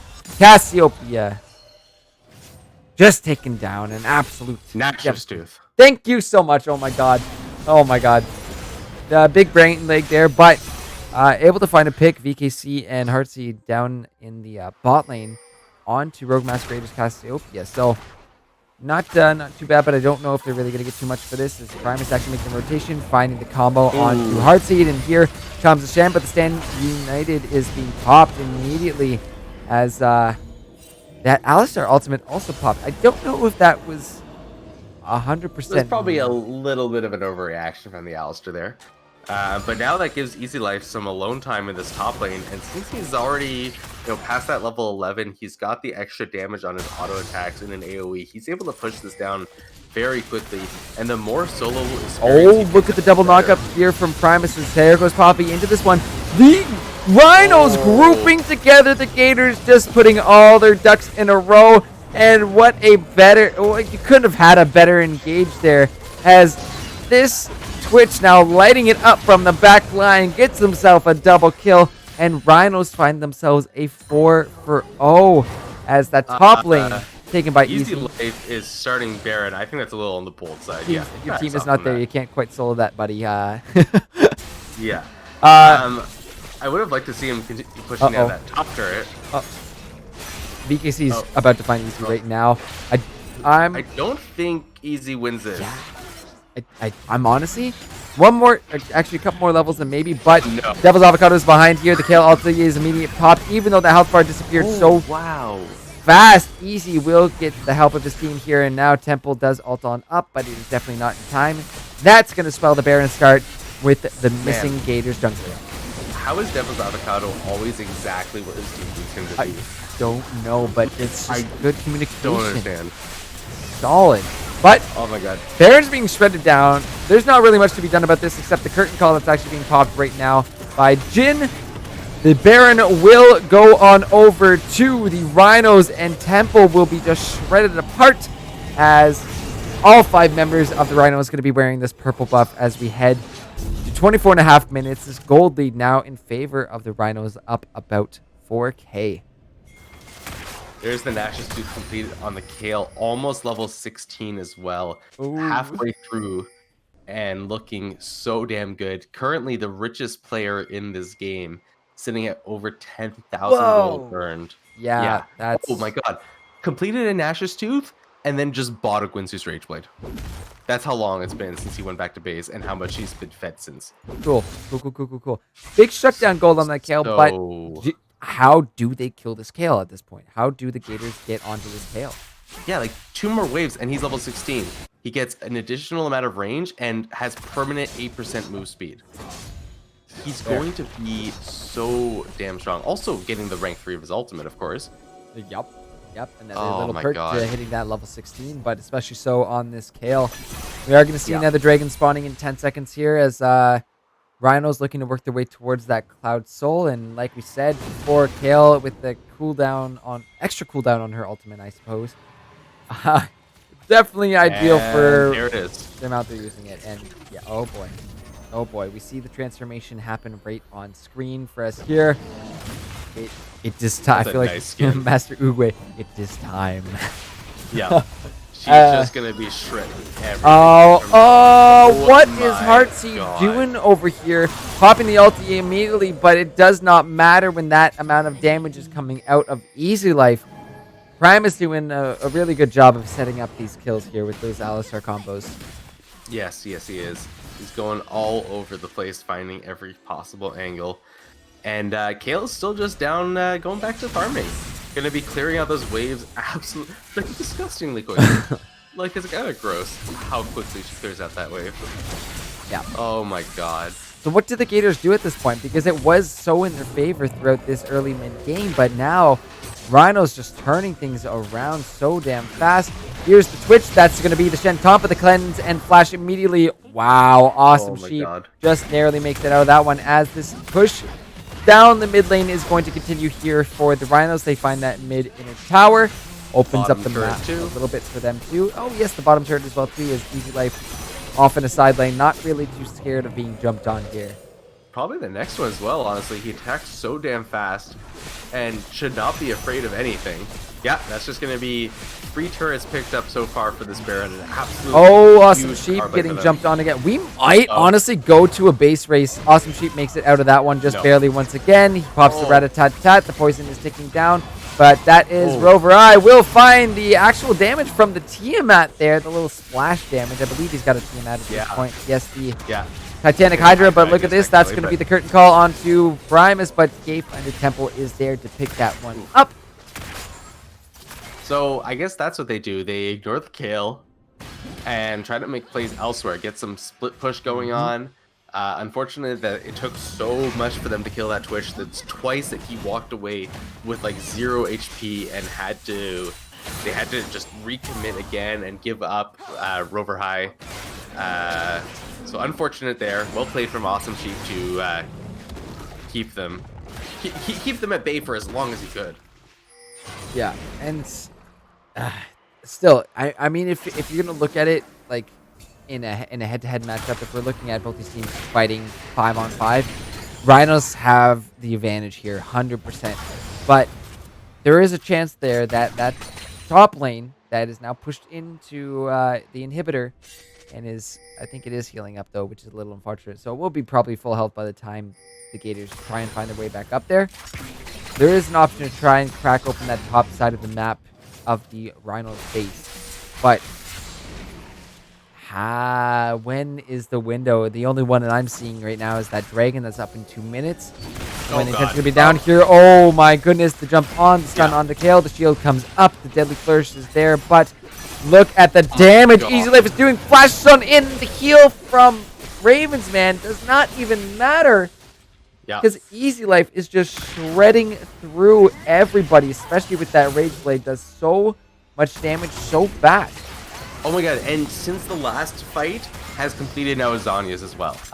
He just keeps going back to base and buying completed items. He can do that one more time, and then maybe sell his boots, because he's already got so much move speed on him anyways. I mean, I wonder if he picks up a GA next, honestly. Honestly, might as well. He's got the perfect move speed right now. Yeah, you got your move speed, you got Zhonya's to avoid death, you have your ult to avoid death. Yeah. Oh my god. This is definitely scary. We saw Rover Eye trying to make something happen in the bot lane, push into that inhibitor turret, but the response from Rogue Masquerader, they're backing on up to make sure that this split push option does not become an option for the Gators. However, Baron up in 15 seconds, Dragon up in 55 seconds. Might see a potential fight here around the Baron, as there is the chance to do both. The timing on the Dragon and the Baron is a little desynchronized here, so you're gonna have to see what these teams prioritize.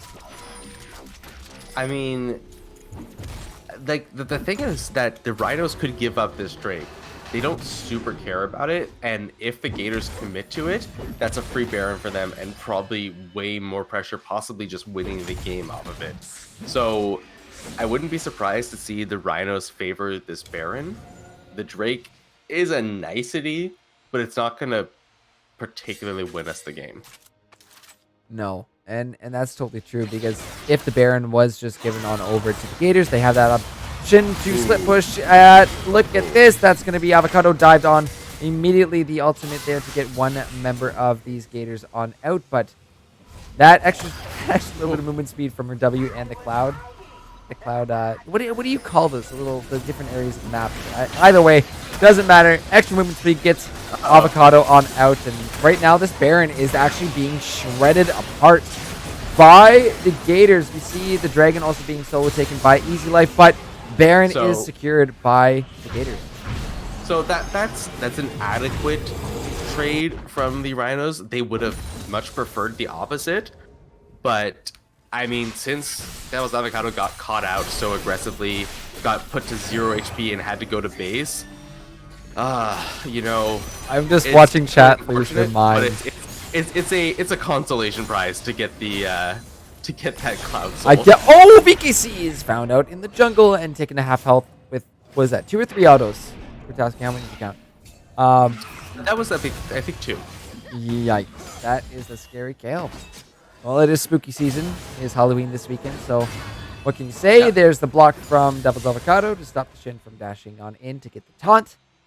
But my god, it's still really close. We have 14 kills to 20. The Soul is in the hands of the Rhinos, but currently the Gators have that Baron buff. I don't know if they're going to be able to make anything out of it or put it to good use, because right now we don't see any really deep vision coming out of the Gators, and that makes pushing or split pushing, I guess in this case, that much riskier. Yeah, and I mean the really important thing at this point you know, Kale can split push all she wants. There's probably not anyone who can step up to her. Maybe the Kha'Zix still can, but I would be very surprised, especially considering she has that Zanya's to disengage. And just kind of wait out A, the Baron, B, the Infernal Drake spawning. You just commit everything to that Infernal, and then force a fight inside their base and win it inevitably because you have a fed Kale and a fed Cassiopeia. Look at this, though. Plus the Twitch just doing so much AoE. We have Shen in the bot lane right now. They might have to back quite soon, actually, because VKC is also on the top. So threatening both bot and top is going to force out a couple of backs here. Deadly Flourish there will stop Easy Life's back, but looks like Avocado will be able to make it back. But you got to choose one. You got a Shen there. However, this rotation from Sheep going up to meet this Shen in the top lane, though. Look at the damage coming through for the Baron. Buff minions diving onto this Twitch. The cleanse immediately to get out of that taunt. My lord. And the top, oh no, sorry, the bot turret will go down, but the Rat-a-tat-tat is there. Kale is just there as backup in case help is needed. However, that base of the Rhinos is now cracked. Mid-inner tower is being taken and is now gone. So Gators not out of this. This gold lead is only 2.2k, I guess, if we're going to look at it there, in favor of the Rhinos. So it's very close game still. Oh, yeah, it's absolutely on a nice edge still. It's, you know, you want to say that getting that Kale to level 18 with 4 completed items is just an insta-win. But the truth is, it's not. There's always some stuff that the Gators can do to get their way back into this. They might find an amazing pick on that Poppy again right before the Infernal spawns this time and pick that up. You know, there's always the possibility that the Gators are able to find these plays. The Shen almost one-shot the Twitch just there. Luckily for Sheep, he had his cleanse he was sitting on, so at least it'll be down if another fight breaks out soon. So Gators could possibly look to just take out Sheep, but the focus is not so much the Twitch right now. It's the Kale. And yeah, it's just terrifying running into the Kale. What Easy Life can do to your health bar in a matter of seconds. Absolutely. They just have to make sure that the Kale is actually there a solid, 15 seconds before the objective they want to do. Just make sure the Kale is situated at the center of everything and is the main focus of the entire fight. She's 2 levels up on every other champion in the game, I guess except the Cassiopeia, my apologies, and has by such a large margin the most gold. She's more than 2,000 ahead of the next highest. Has 5 completed items with that death cap now. Full boy. Build, essentially. Oh, death cap fun. Fun. Could you imagine if she sells those Zerker Greaves for like a Phantom Dancer? I'd rather not imagine, but I kind of want to see it for fire cannon. Ooh, ew. That's gross. That's gross, Kartowski. Anyways, yeah, the only thing she's missing right now is a potion. So presumably in 1 minute, less than that preferably, I guess 30 seconds, go back to base, spend that 400 gold you have in your inventory on a potion and gather around this Elder, unless you just want to split push or unless Twitch just dies. Wait a minute, Twitch goes down. They are looking for this Cassiopeia up from the top lane, but Heartseed is going to be the next one to go. So trade mid for ADC, I guess it's a little, oh my goodness, Kale does so much damage. A Ravensman trying to make it on out of this, but the flash in from Easy Life. Jin still trying to run as fast as he can, but Alistar's on the other side. That's going to be a dead Jin. That, I don't know if they end here, but they're going to get some definite good pushing on as Easy Life is going to pop the ult to keep himself safe from VKC, but the taunt, and oh my god, they're looking for it. Easy Life is going golden, does not have the ulti available for him, as now trading back in. This damage is just being pumped out. TP is coming through for Cassiopeia as Rover Eye is slowed on down. Miasma's there, so no escape for this Shen, as this might be the final push, or at least an inhibitor coming out here for the Rhinos, as they're going to shred apart the Gators base here. They might just end. That's probably going to be game. I mean, Rover Eye is the only one who could really stand up here and try to tank anything. Oh my goodness, look at the damage coming out. Heartseed is there, but the Easy Life ult is making life definitely easy to fight through these. They win the fight. They win The Nexus turrets, they take them down, but oh my goodness, what a series, my friends. Ravens man jumped on once more, but it does not matter. All 5 members of the Rhinos are here. They surround the Nexus and they take it down as they punch their tickets to the finals.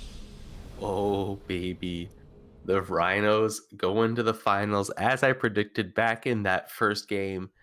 What a series coming out from them, and what a game coming out from Easy Life. Absolutely ridiculous. Like, the side of the Gators had 3 people doing pretty damn well, and he just 1v3'd all of them and so Yeah. gross. Yeah, just take a look at that kill damage on your screen. Disgusting what came out. But, Gators had a really strong early game. They were ahead. They were doing well. They had made sure their Jin was also got the ball rolling quite a bit there. But again, we talked about it. If this game went late, the Kale is going to be a huge threat. And, well, it was. Yeah. Yeah. It's yeah. That was pretty much just the deciding factor. Just like, I mean, if you took out that Kale or replaced it with any other champion, the Gators probably won this game because they were playing well. They had some good split pushing going on. VKC was finding picks here and there, but that Kale was just so strong. Oh my god. Like, even if you like just the damage dealt graph just says everything that you need to know. Yeah. I just was you can see I'm speechless. I'm speechless, Bartowski, because it was just terrifying what just a couple autos could do to the squishier members of the Gators. Yeah. But what a hell of a run here, and what a hell of a series, right? Like it wasn't a one-sided series at all. This was back and forth and back and forth throughout the entire time, throughout each of these games. Like, this is absolutely nuts series that we got to see. But you know, can't take away from the Gators' accomplishments tonight. They were able to take 2 games off the Rhinos here. However, number 1 seed, they came in, they showed up, and they clutched it in a 5th game. So, really well done here by the Rhinos. Really well done. Well, any final words here before I send you off into the wild? Oh, I'm looking forward to seeing this once again. I'm looking forward to the rematch between the Rhinos Yes. and the Rattlers next week. Oh my Rhinos, god. I mean, Rhinos, I they played really well this series. They played better than they did against the Rattlers, and that's saying something because that's saying something for Gators too, right? Gators played phenomenally throughout and Absolutely. had a very genuine chance at taking this and going to the finals from out of absolutely nowhere. But the Rhinos just stepped up and were able to clutch it out and play the game so right. So congratulations, Rhinos. We'll see you in the finals. Yeah, I'm just goofing around. I accidentally misclicked my screen there, but yeah, that I once you mentioned it, I just got a little excited there because you brought it up. The Yeah. rematch between Rattlers Rhinos next week. We get to see the these 2 juggernauts facing off in the finals. Any thoughts going in before? I know we'll talk about it more next week, but any thoughts about what that's going to look like next week? Oh my god. I mean, I think it's gonna be the game of junglers. I think Devil's Avocado matching up once again against Lunar Effect. They're both so good in the jungle, I so good with their know. pathing, and they affect the map to such an insane degree. I think that it's gonna really come down to those 2. Yep. And that's what we were kind of I mean, like, until it was about game 5 where you kind of mentioned it, where it's like, how is Avocado like everywhere that it needs to be at all times? And that's just Yeah. good map awareness, good coordination, and good just being good at your jungle role. But Yep.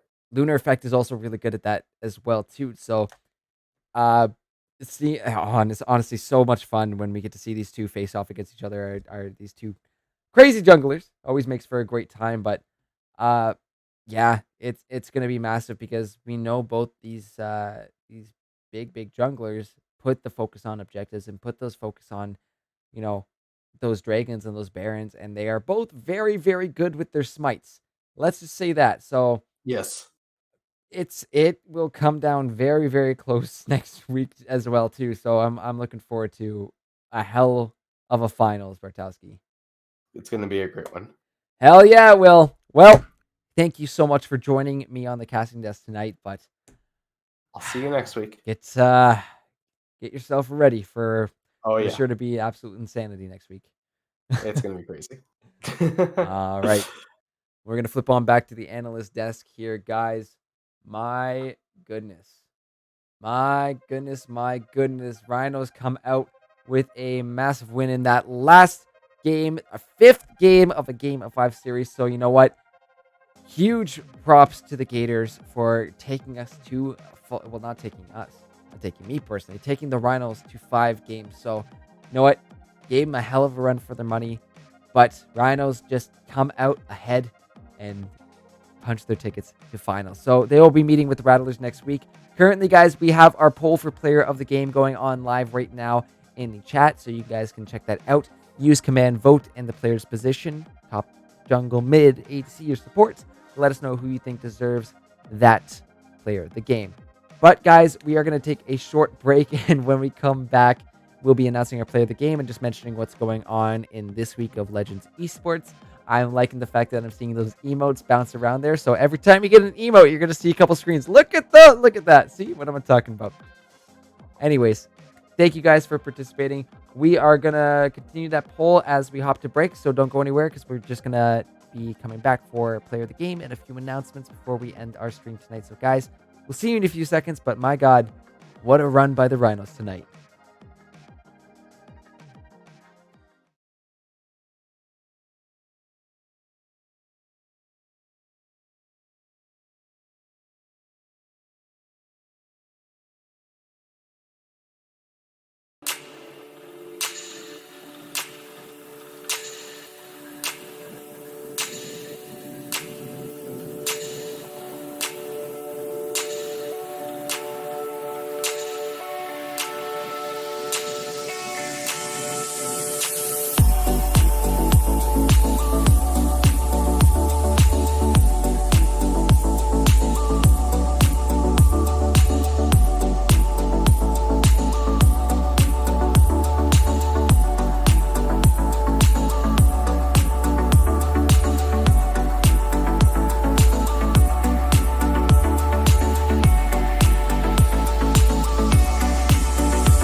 hoping to hold on to, gotta find it first.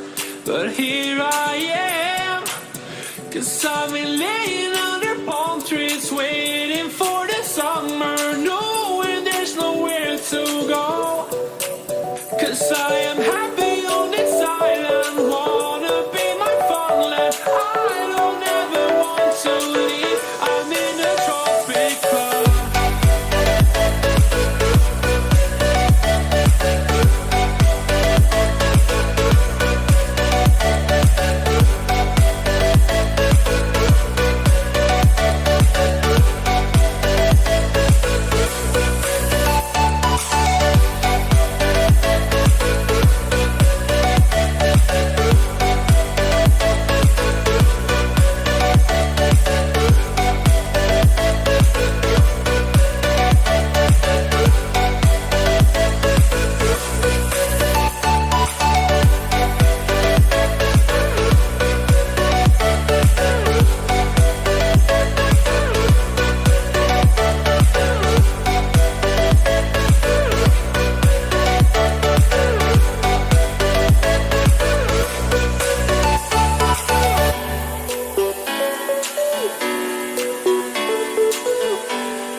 I'm in a tropic club.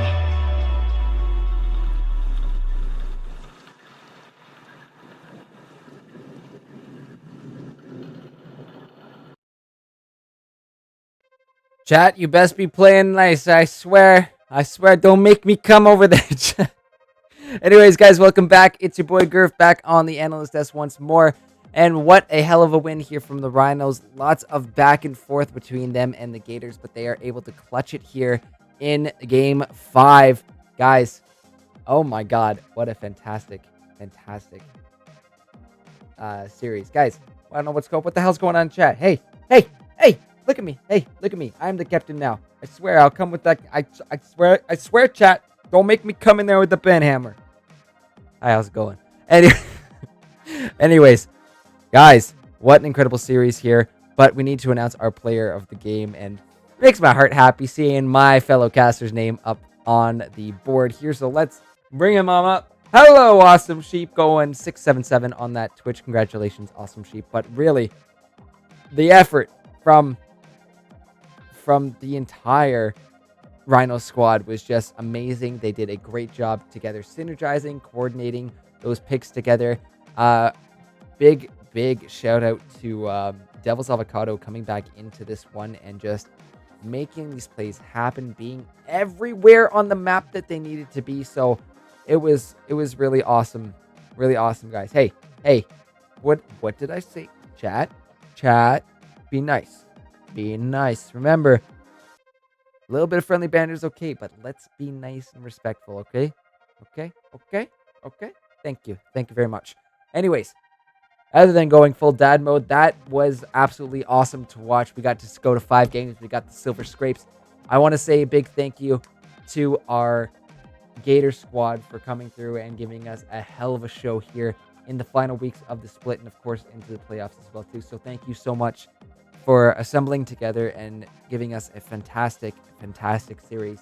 Have a wonderful little break, and we hope to see you guys all back in the winter for hopefully the second iteration of Gators, or wherever you guys end up. I'm looking forward to watching you guys in your Legends Esports careers. Anyways, that is going to conclude our stream for the night. Looking at you, chat. Going to conclude us for tonight, guys.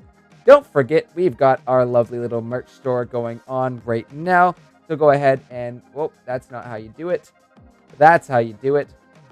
Like that, get the merch going in there. Go ahead and feel free to check it out.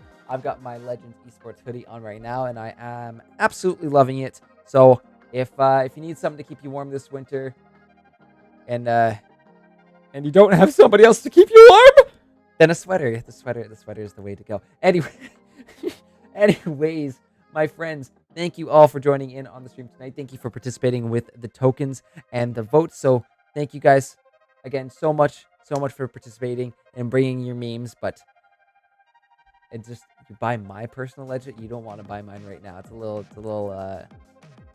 ripe, gotta say. I love it so much I can't stop wearing it. What can I say? It's a really comfy sweater, and that's not me trying to push for our product. It's honestly legitimately well made and super comfortable. So guys, take it to banner chat. We in here in the Twitch chat, my baby, we play nice. All right, thank you. Anyways, guys, that is going to end stuff off for us tonight. I think, you know what, for funds, we're going to do a little token raffle. We're going to give away 500 tokens for fun. And on top of that, we have a couple thank yous to give out because holy shit. First off, Red Wheelbarrow coming in with 1 gift sub. So thank you so much, Red, for the gift sub, brother. And Dream, fucking animal. Everybody who's got it, or if you got a gift sub from Dream Unforgiven tonight, make sure to give them a big thank you. 15 tonight, 54 from yesterday. He's an absolute lad and has been helping out, support us so much. So I appreciate all that support Dream has been passing on over, and along with everybody else here as well too. But if you see the Make It Rain emote, that was made especially for Dream as a thank you for all the support he's been putting through. So go ahead, if you're a sub, if you're one of our legends, that's what I'm going to call you, our subs, go ahead, spam that emote in chat. Let Dream know how much you appreciate the subs that you guys have gotten, because from the bottom of my heart, seriously, the support coming through, guys, is amazing. Anyways, we're going to end things off. The raffle will be going live very shortly, so make sure to use the code or the command raffle to go ahead and check out that. And make sure you get your entry and your chance to win 500 tokens. So, let me start that up. I'm going to fire up the raffle for you guys before we end things up. So go ahead, enter in. Thank you once again for tuning in and supporting the stream, guys. I love all your faces. Thank you for those who know the difference between banter and friendly banter. There's a time and a place. So appreciate it, guys. Love you all. Hope you all stay safe and healthy. And I will see you potentially this Thursday. I might be there Thursday, but this Thursday, you're not going to want to miss it. Thank you, Pratoka. Mwah. You're not going to want to miss it. It is the LRS pre-made finals, and we get to see EGM taking on VX in a best of 5 to decide who is going to be the champions. So you do not want to miss that 7 p.m. EST this Thursday. Make sure to be right here. Legends Esports GG. Guys, that's going to be it for me. It's your boy Gurf signing out. Have a wonderful night, my friends, and take care. Love you guys. I really do. Mwah! And one big kiss from Gurf. That'll keep you warm throughout the winter, right? All right. Good night, guys. See you later.